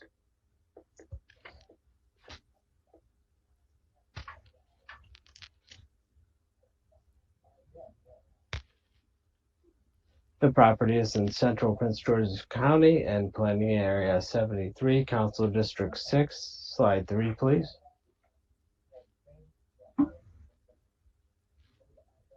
The subject property is in the southwest quadrant of the intersection of MD 202 and Technology Way. Slide 4, please.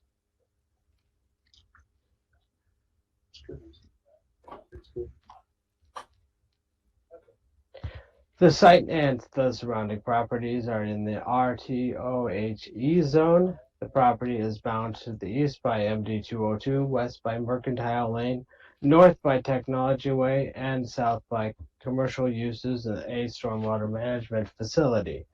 The site was previously zoned MUI, as can be seen in the image on the right. Slide 5, please.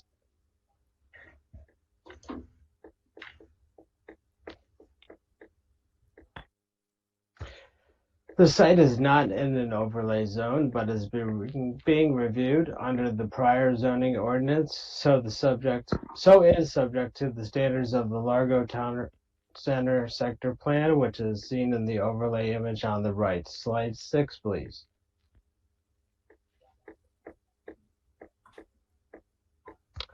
The aerial image outlines the site in red and shows the existing improvements on the property. Slide 7, please. The topographic map shows the existing site outlined in purple. No impacts to the regulated environmental features are proposed with this application. Slide 8, please.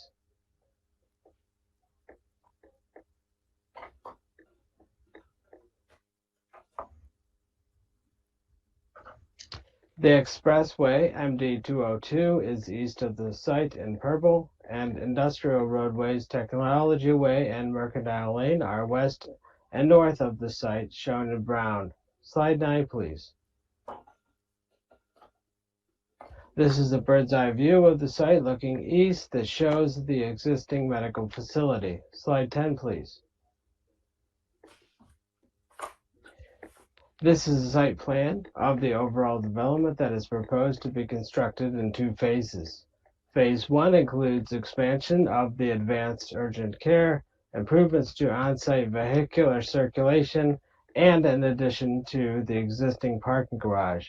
Phase 2 includes the expansion of the existing imaging facility and incorporation of new environmental site design features such as green roofs, native plantings, and stormwater management.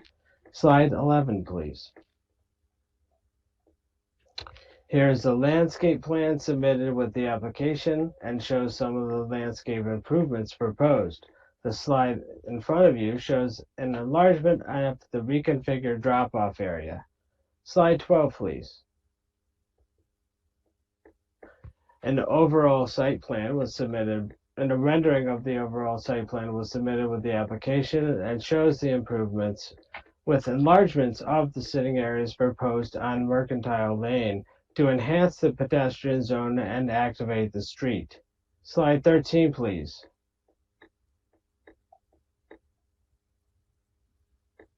The next 3 slides show elevations of the building. The additions are designed to blend with the existing building and propose materials such as brick, glass, concrete, fiber, cement, and metal siding. The elevations shown here are of the parking garage, which includes a decorative metal panel on the side of the structure. The perforated panel design includes portions of the Kaiser Permanente logo and is considered signage.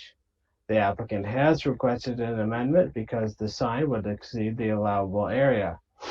Staff finds that approval of this modification will enhance the development and promote the goals of the objectives of the DDO by screening the parking area, defining vertical definition of the street, and activating the streetscape, and is recommending approval of this modification as discussed on page 12 of the staff report.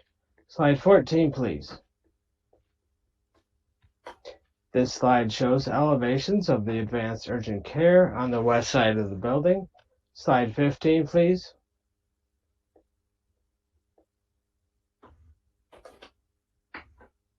These elevations show the imaging addition located at the rear of the existing building. Slide 16, please. Details of the proposed sign were submitted with the application and are shown here. This sign will replace the existing sign and is located on the west elevation of the parking garage. Slide 17, please.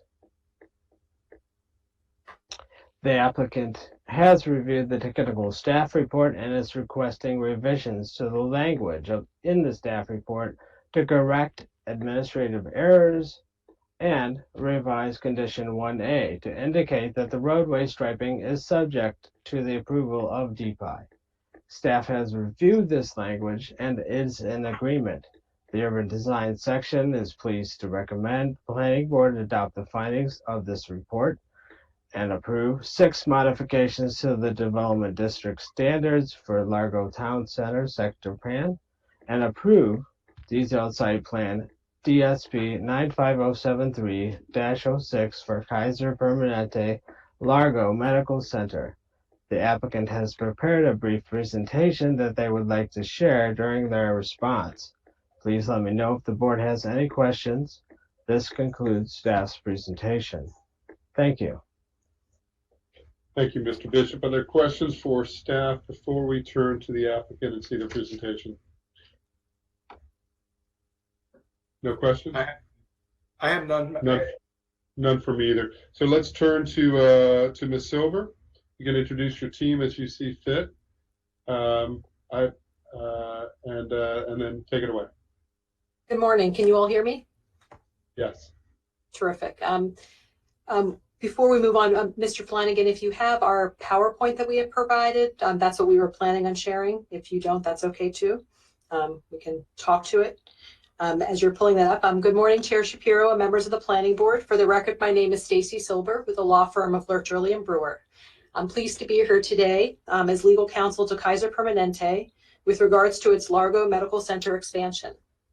With me here today are Dr. Sheetal Desai, Physician in Chief for Kaiser Permanente's DC Suburban Maryland region, and Carolyn Masakande, who's Vice President of Delivery System Operations also for the DC and Suburban Maryland areas. We also have others who have signed up today who are part of our design team who are here to answer any questions that you may have.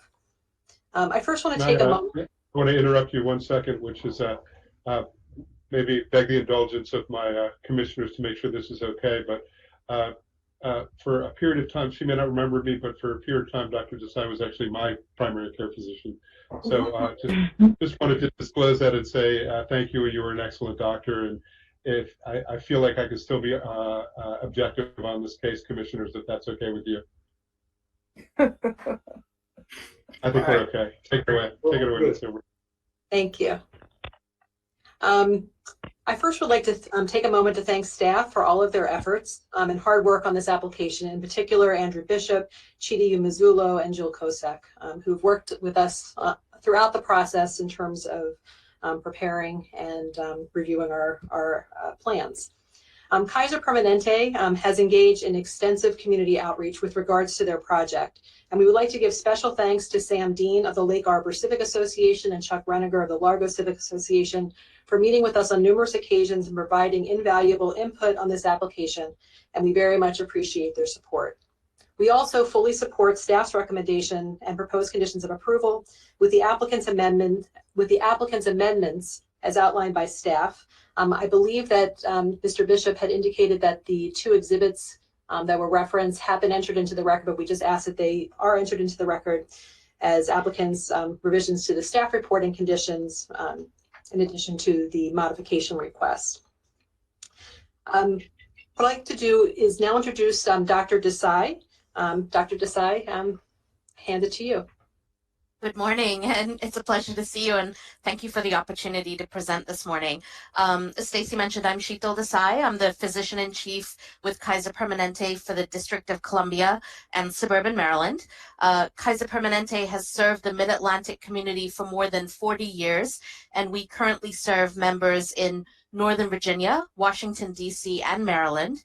We have served members of the Prince George's County for over 40 years, and we currently have 5 medical centers, namely Bowie-Fairwood, Camp Springs, Marlow Heights, Largo, and Prince George's Medical Centers located within the county, as well as our one rehabilitation center that is located in Lanham.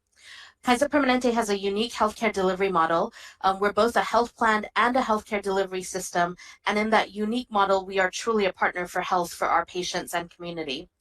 Regarding the Largo Medical Center specifically, this is a 233,000 square foot facility located in Largo, Maryland. It was originally built in 1997 as a primary care medical center, and it has since expanded to a 24/7 multi-specialty hub model, serving more than 63,000 members each year from Prince George's County and the surrounding areas. Prince George's County is home to over 182,000 Kaiser Permanente members, which is actually over 18% of the population in the county. We're so proud that Largo Medical Center is our largest site in the county, and it serves many of these members. With our growth in membership in Prince George's County and the surrounding areas, we're working to expand our Largo facility to improve access to care both now and in the future. And these expansions will provide over 10,000 square feet of new constructed space so we can continue to deliver excellent medical care. These important developments will really allow us to continue to provide excellent medical care and patient experiences to our members in the county. So thank you for your consideration today. Thank you. Thank you, Dr. Desai. We know that you all have a very full agenda today, and Mr. Bishop did an outstanding job of describing our proposed, Kaiser's proposed project. And so with that, we respectfully request that the board approve the proposed subject DSP with the amendments outlined by staff and included as part of the applicant's exhibit with the amendments to staff findings and condition 1A. Thank you very much. And we're here to answer any questions you have. Thank you. Questions for the applicant? Commissioner Giraldo? No, I have no questions now. Thank you. Vice Chair Bailey? No questions. I was interested in looking at the parking, but I did see it, and thank you very much. The only question I have, thank you. The only question I have is if there's a slide that shows the new drop-off point and how vehicle access, if it's changing in any way, shape, or form on this, if there's a slide for that.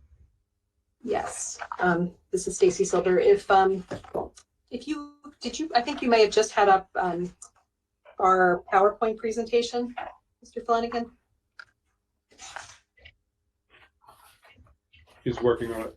Okay, thank you.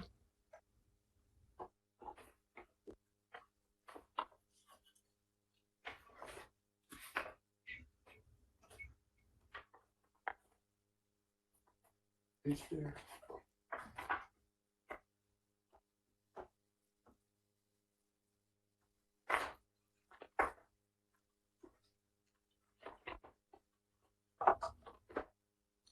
I also have it handy. If it's helpful for me to share my screen, I'm happy to do that too.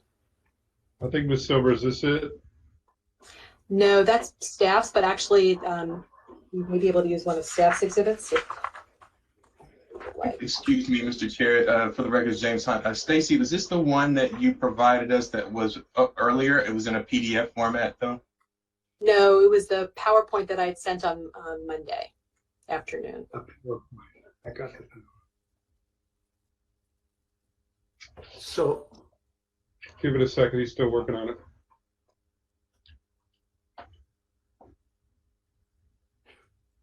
Mr. Chair, we have the PowerPoint. I'm looking at, if it's the one, I'm looking at a PowerPoint with regard, and it was prepared by Kaiser Permanente, and it's the applicant's proposed revisions.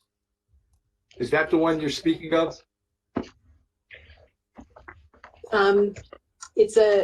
The slides are, it's 18 slides, if that's what you have up, Commissioner. But we may be able to just use, Yeah, we can probably use, Mr. Bishop, if you want to pull up your plan, you probably have one that we can utilize to share and show the entrance. I just have one that shows the travel way. I don't know how to do that. But you can. She's asking. Would you, yeah, would you like me to share my screen? Yes, go for it. I can do this. Yeah. You know, I may need to get permission to share because I'm not able to click on that button. I think you need to make me the presenter. And if you can do that. All right, he's working on it. You should have it now. It's still not letting me push the button to share.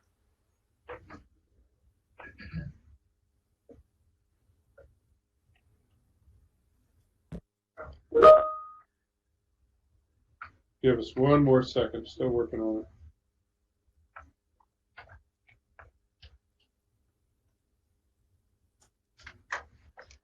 While you're doing that, I did have one other question.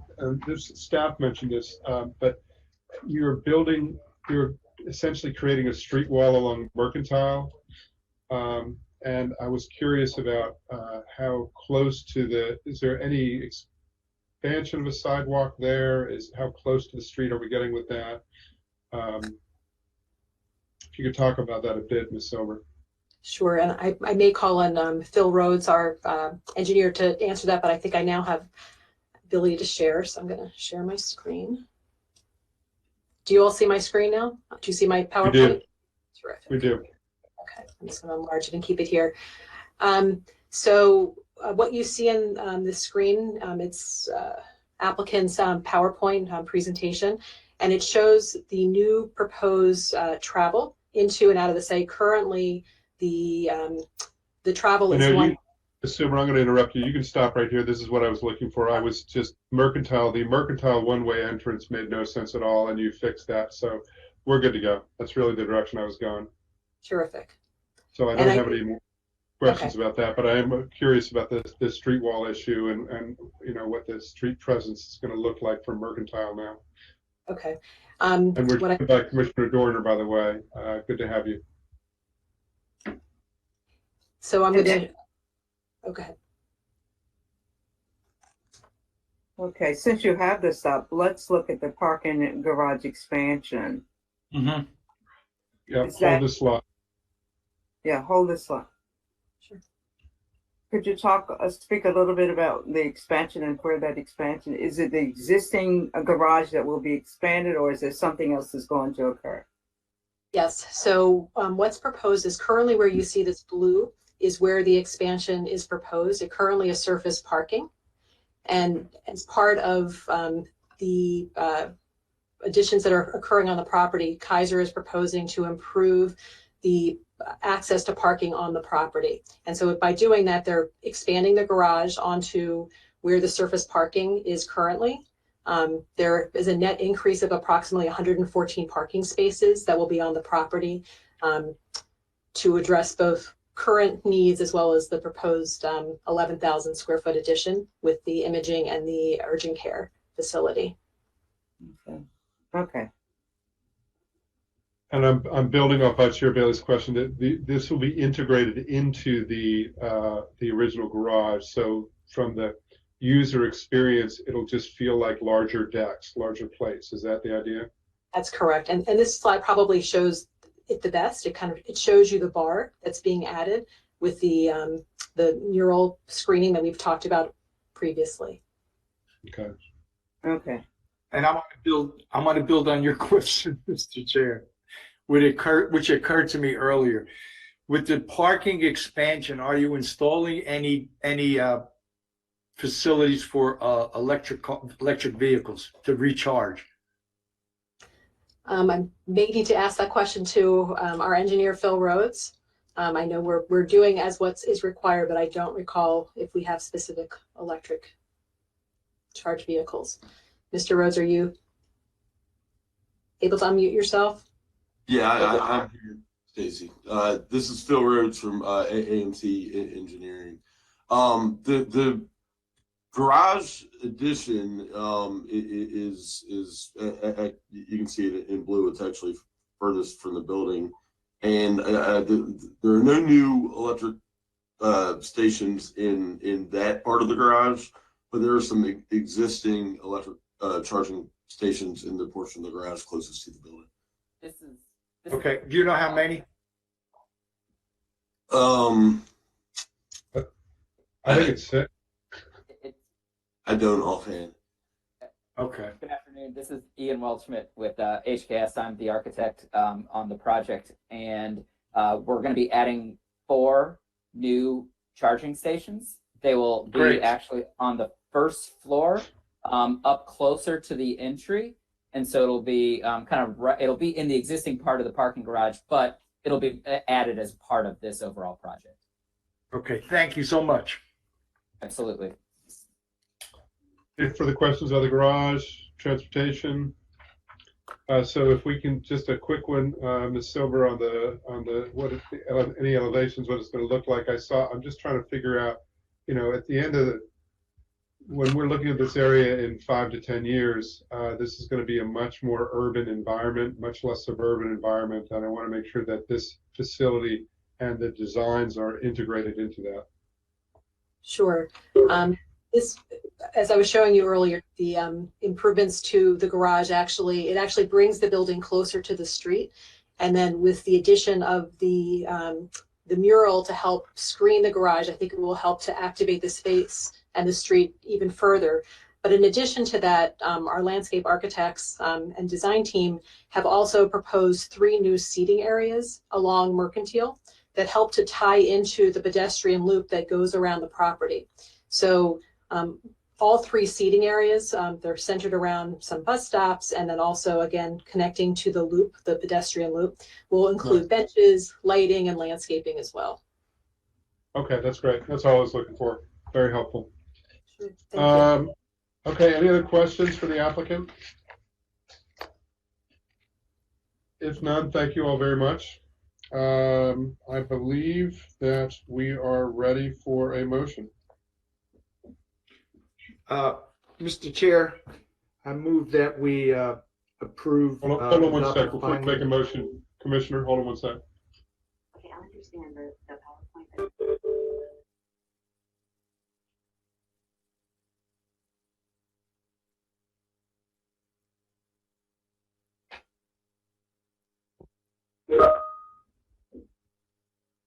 Verifying that your PowerPoint was actually previously submitted into the record, and what I'm seeing from staff is that we have confirmation that it was, so we're good to go. Okay, so back to you, Commissioner Giraldo. I would move that we approve DSP 95073-06, adopt the findings of staff, the recommendations, and as well as the modifications as set forth in the staff report, the staff's amendment, and approve alternative district development overlay zone standards 1 through 6, and approve DSP 95073-06. So motion, is there a second? Second. We have a motion and a second. Any discussion on the motion? The only thing I would add under discussion is just to thank you all for the work that you're doing and the work that you do in the county, and the expansion is quite welcome. The additional parking will be quite welcome, and the additional facilities. So I'm excited about that. I may be jumping ahead of the action we're about to take, but I just want to thank you all for that. So we have the motion, the second. There's no further discussion. I'll call the roll. Commissioner Giraldo. Vote aye. Commissioner Bailey. Vote aye.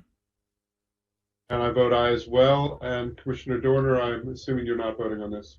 Yeah, so we have the vote is 3-0 to 1. 3 yeses and 1 abstention. And the ayes have it, and thank you all very much for your time. Thank you very much. Thank you.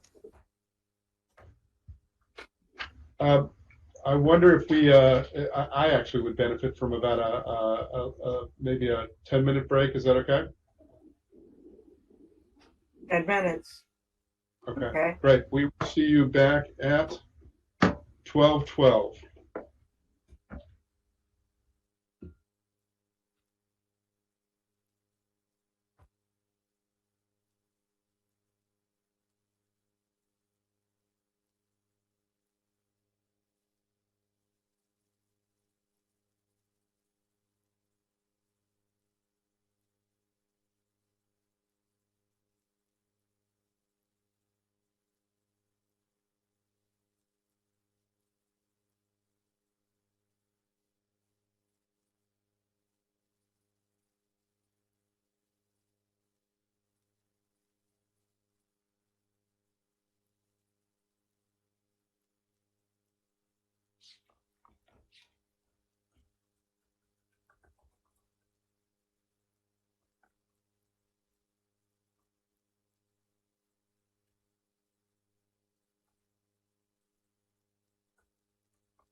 I'll be able to do Chase, but not until we break from 1 to 3 at 1. Okay? Just so you know what you got to do. Because I know you got to do it. Okay? I will get very angry.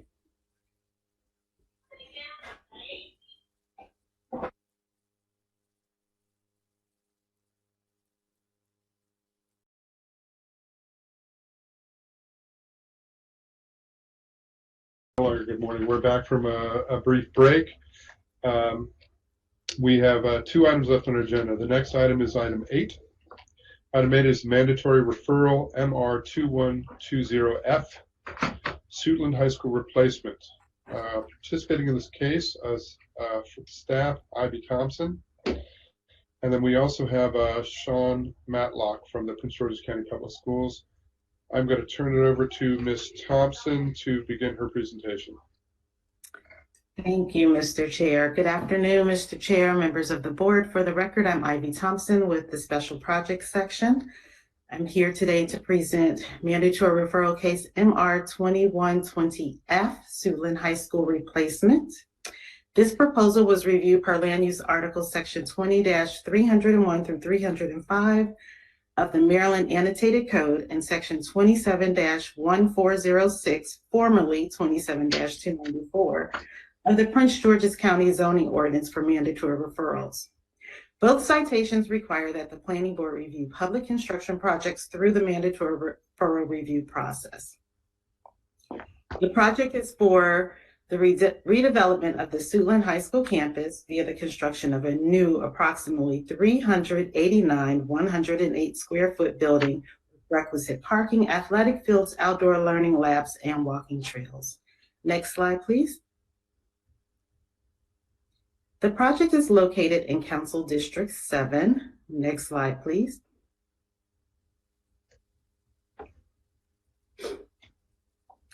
The 42.39 acre property outlined here in red is owned by the Prince George's County Board of Education and is addressed as 5200 Silver Hill Road.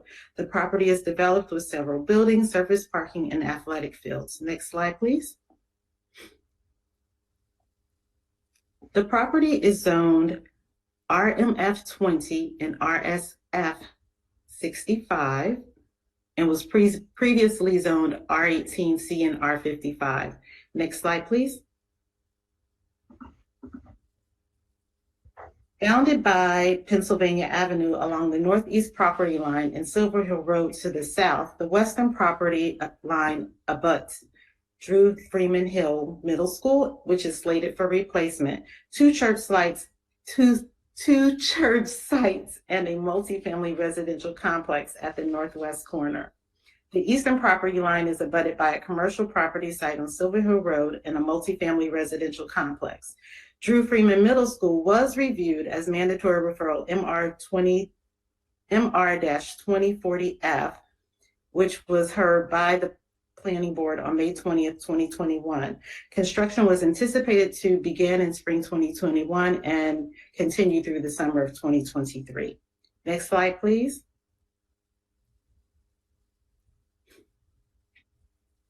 The site has an approved natural resource inventory NRI-065-14-01, which was approved on August 24th, 2020. The NRI identified 11 specimen trees, and a Type 2 tree conservation plan is being reviewed via separate process. Next slide, please.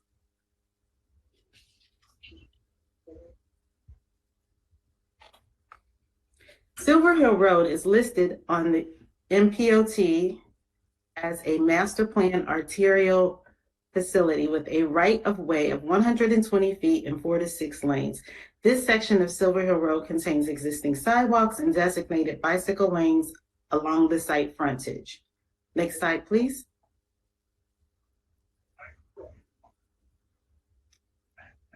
The existing conditions plan shows the orientation of the buildings, parking, and athletic fields. All the existing buildings, athletic fields, and paved areas are proposed to be demolished, and a single building will be constructed to serve all future educational needs. At this time, I'm going to discuss community outreach, and PGCPS's outreach for this project has been a multi-year effort with many partners and a dedicated webpage to communicate and engage residents and the school community. The most recent outreach conducted was a virtual community meeting held on April 5th, 2022 with PGCPS staff and consultants, many of whom are connected to the Suitland School as alumni or staff, and they fielded questions about the redevelopment project. The planning department staff mailed the mandatory referral acceptance notification letters to adjoining property owners and area civic associations. To date, no citizen contacted the planning department staff about the project. Next slide, please.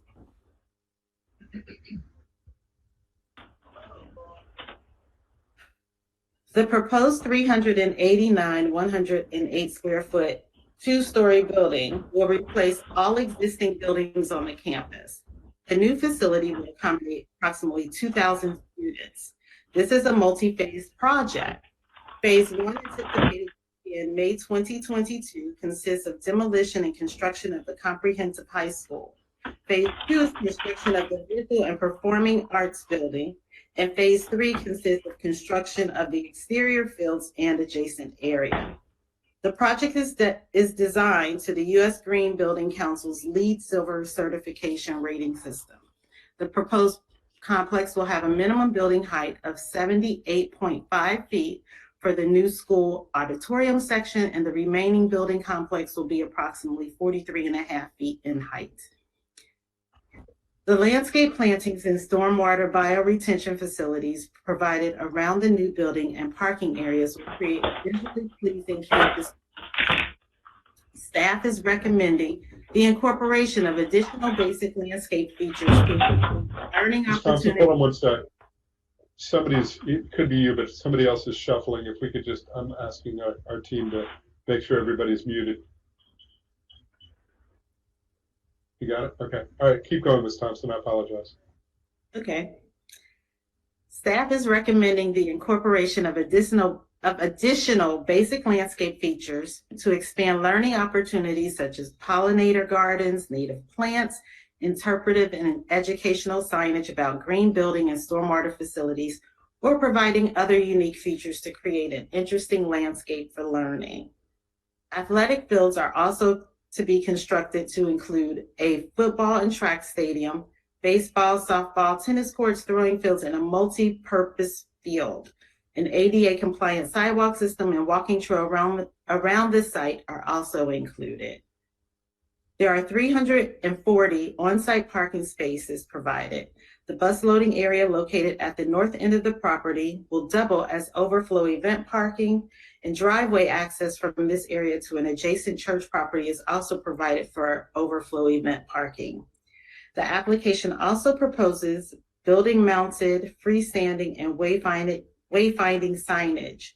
The proposed signage should be compatible with the surrounding neighborhoods and incorporate the sign design standards of the Prince George's County Board of Education. It is anticipated that the project will be completed and the school fully operational by August 2026. PGCPS will implement traffic management procedures when the new building becomes operational. Next slide, please. To the left of the screen is the photometric plan, and the lighting plan proposes full cutoff lighting fixtures, which are encouraged to reduce light pollution and limit glare onto the adjacent properties. To the right of the screen is the site circulation plan, and access to the site is provided via the existing signalized intersection at Royal Plaza and Silver Hill Road. And the main site drive aisle leads to a new four-legged traffic circle that provides access to faculty parking, the student drop-off, pickup area, and the student and visitor parking lot. The loading and service areas are also accessed from the traffic circle. The site is served by a network of existing pedestrian, bicycle, and transit facilities in the adjacent area, and all are detailed on page 9 of the staff report. Next slide, please. So these are just general elevation views of the site as you enter the property and as you enter the property and the campus, as well as the Center for Visual and Performing Arts Theater building. Page 17 of the backup show has the building elevations for the comprehensive high school, and page 18 of the backup show the building elevations for the Center for Visual and Performing Arts. Next slide, please. Again, these are just proposed aerial views of the campus showing the northwest view and the southwest view. Next slide, please. So there are 9 recommendations that include the provision of a tree canopy coverage schedule, a TCP2, the installation of 2.5 inches or larger caliber shade trees at the property, a pollinator garden, landscape learning, interpretive educational signage, and plant identification tags, bike racks, multi-purpose fields, spectator seating, and field lighting. Next slide, please. Those are the last 5 recommendations. The application has been reviewed for conformance to the Planning Board's adopted uniform standards for mandatory referral review as set forth in the technical staff report. Staff recommends that the Planning Board adopt the staff comments and transmit them to the applicant. And this concludes staff presentation. Thank you, Ms. Thompson. Questions for staff or commissioners? Mr. Bailey. Thank you very much, Ms. Thompson. Question not really related to your presentation, but do we know where these students will be attending school while the construction is occurring? So I will defer to Mr. Matlock for that answer, but I do recall I'll defer to Mr. Matlock for that answer. I don't want to. Actually, that's helpful. Vice Chair Bailey, I wonder if we could hear from Mr. Matlock, and then maybe we'll have questions for either him or Ms. Thompson to see where the questions are directed. So let me turn to Mr. Matlock. Without objection, commissioners, I'll turn to Mr. Matlock for his presentation, and then we'll field questions more generally. Good afternoon.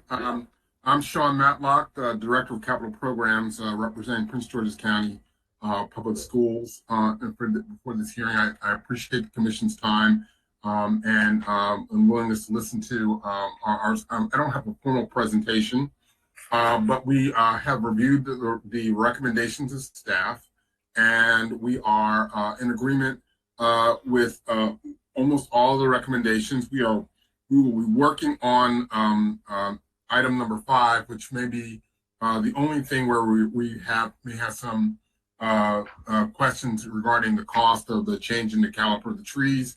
But the remainder are the ones I think we've already either incorporated or are incorporating into our plan. And so we should be moving forward in that direction. As far as the phasing of the building is concerned, we'll only be tearing down a portion of the high school in phase 1, which is like the gym, the stadium, and some connective areas there. The students will remain in the other portions of the building. And once the new sections are constructed, we'll then be moving the students back into the new constructed sections and then demolishing the remaining sections and moving the students around. So the students will remain on campus while the construction is going on. Okay. That'll be quite a dance. Yes. It is. We're gonna, because of the dearth of swing space and the size of the school, it is difficult for us now to swing, given the overcrowding that we had throughout the entire county, especially when it comes to high school spaces. It's now we're now planning phase construction like this on multiple projects because it's the only way that we can actually execute the construction of these new schools. Understood. Okay, thank you, Mr. Matlock. So back to commissioners' questions for staff. Questions for Ms. Thompson or Mr. Matlock? Well, I do have another question then. As a parent who was head of the PTA at Suitland, chaired the Booster Club, my son, most of you have heard this 100 times, was the #1 high school hurdler in the country from Suitland High School. Really very proud of that. And I keep telling everybody, even though he's almost 50 now. But at any rate, I spent a lot of time on the football field and the track field. And I don't know whether they have concession stations anymore for folk attending these events, and maybe it's not fashionable now, but is there any consideration for having a concession building? Because the one that's there now was there last year, is torn down or really in very bad shape.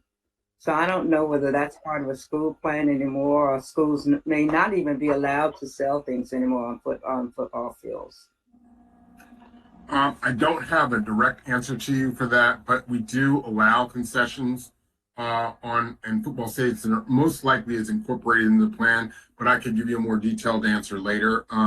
The stadium as it's constructed is tended to be one of our more modern stadiums with seating and lighting and that sort of stuff. I can't imagine that we haven't incorporated some form of concessions. I know there's into the design. I'm almost certain there is. Okay. Well, I'll look for that in the future then. And in fact, my staff has just confirmed to me that there are in fact concessions stations within the stadium. Oh, good. Great. Thank you. I will not be working. And I imagine your son will not be hurdling. No, not at all. Other questions? Yeah, I have a question. Thank you for Mr. Matlock. With regards to the parking, is the school system going to put some electric vehicle charging stations? The plan right now doesn't include and right now we're right now working on trying to determine whether or not that's possible. This is a very expensive project as it exists. We are putting a lot of like solar and things like that into the building design. We're trying to make it as green as possible, but we have not yet incorporated the charging stations into the parking lot. Okay, well, it might be something, given where the economy of the country actually is going and given, you got the high school, the climate change is such an important issue, especially among youth. So it's their future. I was wondering whether or not the school system would not strongly look at putting some charging stations in, not only for students, but more importantly for the teachers. I have nothing else. Yeah. It's right now, we don't have the charging stations in the design, but it is something we're considering that we are now starting to arrange for charging stations for our buses as well. So I've seen some interesting designs, but it hasn't been incorporated yet. Okay, thank you. Let me just to amplify Commissioner Giraldo's question. You should, if you work with the county's energy manager, you actually should be able to get the charging stations for free. I think I froze. No, I heard you. No, I hear you. Yeah. I will take that up with our design team and see what we might be able to accommodate, and we'll take that under advisement. It's something we are looking at, though, because we're having to add charging stations for our bus lot, so it's something we may be considering there as well. Appreciate that. Other questions from commissioners? Hearing none, the only question I have is, this is a broad question, but as you were designing this, was there ever conversations around pulling the building closer to, is it Silver Hill Road or Suitland Road? I can't remember. Suitland Road, right? Silver Hill. Over Hill. So was there ever any conversation about bringing the building closer to Silver Hill Road? I mean, this is still for what will be quite an urban area, this is going to be a pretty suburban model. And it looks beautiful, by the way. But I'm a little bit mindful of that sort of fundamental suburban design, which, again, like I was talking about in Mercantile Place, is not going to make a whole lot of sense in 10 years when Suitland is much more built out. Well, you have to understand, we're trying to make sure we can get all the buses onto the property during drop off and pickup. And so that requires, so what we're trying to do is not burden the road by having longer driveways up so that we can get more buses onto the site and cars onto the site without burdening the traffic off those roads. And a lot of our designs you'll see now are having longer drives and bigger parking lots so that we can get almost all of the traffic off the road quickly so that we don't burden and cause congestion on those main roads. And you got to remember, we have 2 schools there too. So we have Drew Freeman, which also will be bringing kids off that. And so that's why we're designing these sites this way. That makes sense. I appreciate that answer. The other one, this is about bike ped circulation. First of all, how many bike stations are you having? How much are you able to accommodate for bike parking? I don't know. I don't know how many we can accommodate. I know it's in the design, but I don't know how many they're anticipating for bikes. I don't have a number for you right now. Okay. I've been seeing more and more projects. I've been seeing even stacked bike parking designs, where you sort of have double decker. And I imagine there's going to be a lot of demand for it. So just if you could flag that. Also, what's you said there's a pedestrian circulation, there's a trail that's circulating around the whole facility, is that right? Yes, you can walk around the entire facility. Yes. And what are the access points off site? How fenced in is this? The campus itself is not very fenced in, to be honest with you. It's designed to be kind of open, as you can see from the elevation drawings. So it's not very fenced in. It's very open. Okay, so it's easy pedestrian access. Yes. Throughout. What you won't have is what you won't have is a lot of access points to the building, but a lot of access around the campus. So for security reasons, we'll be funneling access to controlled areas, but as far as like going up to to the walking around the building, getting to the fields, that sort of thing, and access, that'll be very good. Very okay. Thank you for that. One last one, and this goes back to the bike parking. I'm looking at the staff report, and so according to the staff report, it says there's going to be 18 bicycle parking spaces that will be accommodated. I can't imagine that's enough bike parking. I was going to say the same thing. And especially because I imagine what we collectively want to be doing would be encouraging non-automobile access to the site, right? Well, I'll say this. There are several things you have to consider about this school particularly. One, it's a regional program, right? So about at least 500 of the 2,000 students that will be on campus will be coming from all around the entire county for the performing arts program, and so it's not very likely that many of them or any of them will be bikers for the most part. And though right now a number of students, we have a certain number that we've calculated that are already riding buses to this school. So, and then when you start figuring all those numbers, that starts to give you a calculus for how many bike racks you may need or bicycle parking spaces you may need. We'll look into the expansion of that, and we'll see what we can. But there are some numbers that I think our designers were using that sort of really laid out how many people would be within the vicinity and able to bike or walk.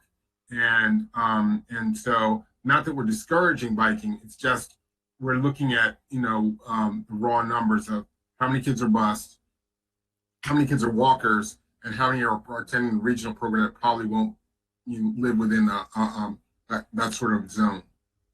I appreciate that's helpful. I would say, and I'm sure I'm not saying anything that you all aren't thinking about as well, but it's more the flip side, which is if we want to be encouraging it, then we want to err on the side of more, because the other things, humans are humans, even if they're younger versions of humans. And if there aren't a lot of bike racks, then they're just not going to take their bike there. So we may be discouraging bike use by not having enough bike parking. We'll take it under advisement. We'll certainly take a look at it. Our designers are listening in on this call right now, and it'll be something I'll bring up at our next meeting. Good, I appreciate that. Are there other questions for commissioners? Just one, Mr. Chair. With regards, Mr. Matlock, I'm looking at the staff recommendations. Are you good with all 9 recommendations? As I said, yeah, most of them were already incorporated or complying with. Only number 5 presents an issue we need to evaluate. So, and our only evaluation is whether or not it presents a major change to the budget. If it doesn't, then we'll be fine with that one as well. Okay, thank you. Yeah, just a quick other follow-up, Mr. Matlock. Since if the stacked biking works at this particular location, you're moving super fast on some of these other sites that have been approved recently. Like I go by, I bike ride actually by one of the middle schools, and I'm like, oh, this is already underway. This is nuts. It's going by so quickly, and the designs are great, especially with a lot of the green integration in it. If the bike stacked parking works in that area, then I would encourage you to look at the other sites that you're already far enough along, you've come before us, to see if you can just also insert those into those places as well. Because the place that I go next to is a middle school, and it's a community middle school. Kids walk there. I bike ride past it, and I have a feeling that other kids would definitely do that instead of having just to walk to school. So, but I think it totally is a case of if we don't offer it, then they're not necessarily going to do it. And if their bike's going to get stolen or damaged or whatever, and it's not secured well, then they're just not going to do it. And one of the mottos of where I live is that everything's within a walking distance. Or I think that may not be the official motto, but it's something like that, where everything's within a walking distance. So biking distance could also be the same thing in some ways, maybe a little bit bigger radius. But if you can take these kinds of small tweaks and insert them, if it's not too late, into some of these other programs, I think this would be great. One of the things that we didn't talk about today, it might have been in the staff report, but that I typically have been asking for in the schools is water access around the fields. So when we have these multi-purpose and other fields, having access to outdoor water within there that's clean and because our water is some of the best in the region, that's out there for the students to fill up water bottles or kids that are out there playing and doing the athletics would I think be great. Because that's something I just don't see when I go around a lot of these schools. Like there's just no water outside a lot of times, and that's not good if we have kids running around in the fields, especially during the summer times. I think the reason that you don't see at a lot of our current schools is because we were engaged in water-led remediation processes. And we're now, most of the water access are through bubblers that we've recently installed in a lot of the schools. And so that's why you don't see a lot of it, because it's not, the piping that existed previously probably wasn't safe in order to provide that outside water.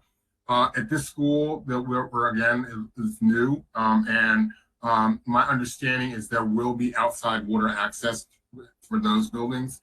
And as we modernize our inventory, we'll be able to provide outside water for the students and people who come to participate there. Great, thank you. Other questions? One last one for me, Mr. Matlock, is just remind me, I thought the P3 program, was that just for middle schools or is this part of the P3 program? No, this isn't part of the P3. We have basically a three method approach to modernization. So the P3 is one of those approaches. Right now they're doing middle schools. They're in a K through 8. We're right now working on a second tranche of that, and we haven't yet determined which schools will be in that. But high schools are very expensive to build, and because they're so expensive, we've decided to do the traditional method because they would eat up the financing if you did them through a P3. Okay, thank you for that. And just for our sticker shock edification, do you know what the projected total development cost is for this project? Not yet. We're as you may know, we had a projection, but I'm not going to stick to it. I'm not going to even say it because too depressing. Changing. Yeah. Well, right now, I mean, I don't know how much you guys know about what's happening in the construction industry, but we're seeing hyperinflation in a lot of areas. Steel between 2020 and 2021 went up 127%. So we're trying to right now see where we can make some changes to keep the cost down. But I don't have a final projection yet. We're working through the GMP right now. Okay, thank you for that. Okay, if there's no further questions, thank you, Mr. Matlock. Thank you, Ms. Thompson, for the staff report as well. Let me turn to my commissioners and see if there's a motion. Mr. Chair, I move that we adopt the staff recommendation for mandatory referral MR-2120F and transmit the staff report to Mr. Matlock of the Prince George's County Public Schools. Second. Thank you. We have a motion by Commissioner Giraldo, a second by Vice Chair Bailey. Further discussion? If not, I will call the roll. Commissioner Giraldo. Vote aye. Vice Chair Bailey. Excited to vote aye. Indeed. Commissioner Dorner. But I thank Mr. Matlock for his responses. I think they're quite interesting today, and good luck. Thank you. And I vote aye as well. The ayes have it, 4-0. And I appreciate all your time, and good luck with this exciting project. We're looking forward to seeing the progress. Thank you very much. Thank you. Thanks to both of you. Thanks, Ms. Thompson. So our next item and the last item on the agenda is item number 9. This is the preliminary plan of subdivision, 4-21052 Suffrage Point. Participating in this case for the staff is Eddie Diaz-Campbell. We have the attorney for the applicant is Norman Rivera. There are a number of speakers, proponents, and opponents as well. Let me turn first to Mr. Rivera to see if you have any administrative comments that you want to bring to us as we begin these proceedings. Yes, thank you, Mr. Chair and members of the board. Good to see everybody this afternoon. Yes, in working with the staff on the conditions of approval as of up to this morning, we decided it'd be better if we requested a continuance to May 19th. I believe that date would work with the board and staff. And that does three things essentially. It gives me time to refine the language, because the language I submitted this morning or last night obviously didn't make the record by 12:30 by 12 on Tuesday. So rather than try to do it verbally when you don't have it in front of you, I can highlight it, send it to the record. Mr. Diaz-Campbell can look at it, his comments, we can go through it more methodically. So that's number one. And that would make the whole process much more efficient. Just focus on the two issues that I think that are left. The second thing is, as you know, the Court of Special Appeals issued an order February 23rd, which had an appeal period. And at the end of the day, it required the circuit court to remand the case to the district council. So the Court of Specials found that the CSP needed to be revised, but since the Court of Specials does not have that jurisdiction, it has to be sent back to the circuit court. Circuit court has to get the file from Annapolis, take the file, package up, send it to the clerk of the council. Then they have to review the file, put together a district council revised order, and with proper notice, put it back on the district council's agenda for disposition sometime later this year. What that means is, I've spoken to Mr. Warner and others, we could proceed, we could have proceeded today, but we can also proceed on May 19th as the Court of Special Appeals decision did not have a stay or any other language that prohibited any action. So what I'm doing is trying to continue it so we can revise the conditions. Two, I'm going to try to get something from the district council and or the courts, because that'll give me time to provide clarity to Mr. Warner and the board and staff as to what the disposition of that order will be. And then thirdly, we had a great idea in the last couple weeks or so, or less than 2 weeks. If you look at the drawing there in that red outline, that was the old WCC parking lot, and the building was above it to the sort of to the northeast, which we have raised, demoed, and now we are building homes up there as part of the DSP. So that part of that parcel, City wanted to add a piece of it to their existing what we call Magruder Park. And working with the city, we decided that it'd be better if we transferred that property like a mandatory dedication to the Department of Parks and Recreation. And I've been working with Paul Sund and other people at DPR who have been contacted with Eddie Diaz-Campbell and Ms. Connor as to the mechanics of how that transfer would work. So as you can imagine, there are different conditions of approval for transfer. They want it free and clear of encumbrances. We have to do some grading work on it. So once we're done with all the work, then we can transfer it to DPR, and then it can be part of the public park system. Then of course the city and anybody in the general public can use it. And it also directly abuts just to the south what is called the bog, which is also owned by Park and Planning, and one of the few remaining living bogs in the county. So for those three reasons, revised conditions so you can read them over with us and staff and also the citizens. Two, get clarity on the district council process to effectuate the Court of Special Appeals. And then three, figure out the best way to do the transfer of the parcel before us, not the whole parcel, but a smaller part of it, to DPR for use as a public park. So those are the three issues we want to refine to make sure we have direction, your staff has direction, and the citizens who are listening have direction. And then come back to you on May 19th, and that'll give us time to put everything in the record and have a more efficient, effective case. Thank you. Yeah, commissioners, what's before us is the possibility for a continuance. One thing I want to be clear about is if there is a continuance, then all the materials that are in the record are still in the record. All the speakers don't need to sign up again. It's just a straight up continuance, and the continuance would be to May 19th. So that's what's before us.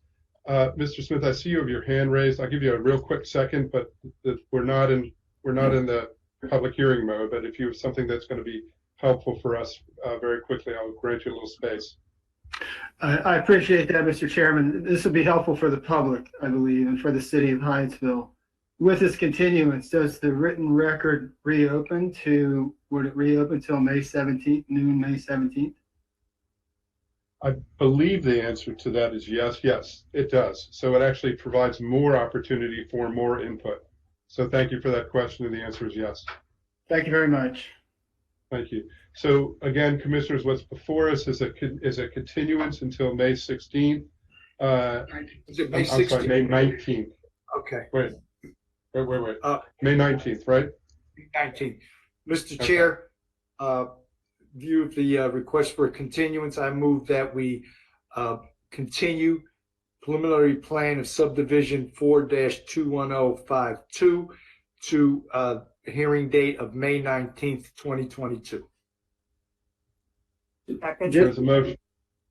There's a motion and a second. Vice Chair Bailey, you seconded the motion? Yes. We have motion and a second. Motion by Commissioner Giraldo, second by Vice Chair Bailey. Any discussion on the motion? Yeah, discussion point. I just wanted to double check on the date. Mr. Rivera may have already checked with the city of Hyattsville, but they don't always have city meetings where they would be able to vote, potentially changing their vote or adding any other kind of additional recommendations. So I want to make sure that that continues to give them ample opportunity to vote as a body, and potentially alter any of their recommendations based upon that. The other thing I wanted to clarify, when you say DPR, is that us, like our Parks Department, or is that the city of Hyattsville? Because the city owns Driscoll Park just south of there, and I don't know if we would then transfer it to there. That might be a discussion point with our staff, but I wanted to clarify who the DPNR reference was to. Mr. Rivera? Thank you. Yes, thank you, Commissioner Dorner. So to answer the questions in reverse, the DPRs is the Maryland National Capital Park and Planning Department of Parks and Recreation, who owns the bog below us to the south. They commonly work with DPR Park and Planning with any municipality that has park system. So there are mutual agreements of cooperation or understanding where they could possibly decide to mutually transfer the property to the city. So that was how that was going to be envisioned, because the city for years had said we want to take a piece of that area to add on to our park, and we thought that'd be a great idea. But the idea just became an evolution where your Parks Department can work with us, they can work with the city in turn, and that way that'd be the more efficient way to do it. So the city actually has, as to the first question, the city has a letter in the record dated April 6th. And the last 2 weeks, they've exchanged emails with my client back and forth. And I wrote a letter to the record dated April 25th that goes through their first letter, our response, their response, and my response. That is fully in the record. I think Mr. Chandler's on the line. If they need to have another meeting, I'm not sure they do, since they already voted just recently on April 6th and been dialoguing with us on email. Thank you. Let's ask Mr. Chandler, because I have read your letter back to them, but you addressed some significant points that they had raised that were concerned. So I want to find out if Mr. Chandler thinks the city would like to reconvene on it, and if that gives them time. Okay, we're still under discussion on a motion, but I'll allow the opportunity for the city of Hyattsville to weigh in on this as well. But just to remind you all, we're under discussion on a motion. Mr. Chandler? Good point. Good to see you. Good afternoon. Good afternoon, Chairman Shapiro. So the City Council has a meeting on May 16th, and so I will certainly ask interim mayor and council whether or not they would like to take up this matter at that meeting. So there would be an opportunity prior to the May 19th hearing to take this up if the council chooses to do so. Thank you for that. Commissioner Dorner, you're okay? Yep, that's exactly what I wanted to hear. That's good. Mr. Smith, we're still in discussion on a motion, but Mr. Smith, you have a quick comment you want to throw in? Yeah, somebody who's participated before our city council quite a few times and talked with Mr. Chandler quite a few times. My only concern is they have a meeting on May 16th. Those meetings often run quite late. With a May 17th comments deadline, there would not be a lot of time for the city to turn around revised written comments based on whatever it decides on the 16th. Thank you for that. I'll leave it to Mr. Chandler to know that he might have a late evening. Yeah, thank you, Mr. Chairman. And I assure you, if the city council adopts comments on the 16th, we will have them submitted in time on the 17th. Thank you. Thank you, Mr. Smith. Thank you, Mr. Chandler. Any other comments under discussion, Commissioner Dorner? No, I appreciate the applicant working a little bit more with staff. I know it happened at the last minute, but I was in a much better place after having seen the backup material that came through like yesterday or the day before than what I was a week ago. So I would encourage you, Mr. Rivera, to continue to do that and to iron out stuff so you don't get here and force a potentially contentious decision or stuff that like you could just iron out ahead of time. Thank you. Thank you, Commissioner Dorner. So I want to remind folks while we're still in discussion that those who submitted materials today or signed up today, you don't need to sign up again. You don't need to resubmit again. You will be automatically added and the materials will automatically added for May 19th, plus the opportunity up until the Tuesday before that at noon to add additional materials as well and additional signups as well. So that's just for the public to be clear that there's more opportunity for input. And with that, we have a motion and a second. If there's no further discussion, I will call the roll. I think Commissioner Giraldo, you made the motion? Yes, I vote aye. Vice Chair Bailey? Bailey, aye. Commissioner Dorner? Dorner, aye. And I vote aye as well. We have the ayes have it 4-0. So this is continued until May 19th. Thank you all for your time. And that, thank you, everybody. Have a good ladies day. and gentlemen, thank you, is the last item on our agenda, I believe. Give me 1 second while I shuffle through my paperwork, folks. Yes, that concludes all the items for today's agenda. I want to thank staff and all the participants for the day. And Mr. Hunt, is there any further business to come before the planning board today? Mr. Chair, there are no additional items before the planning board today. Thank you all. Thank you. We are adjourned. Thank you. Thank you. Have a good weekend, everyone.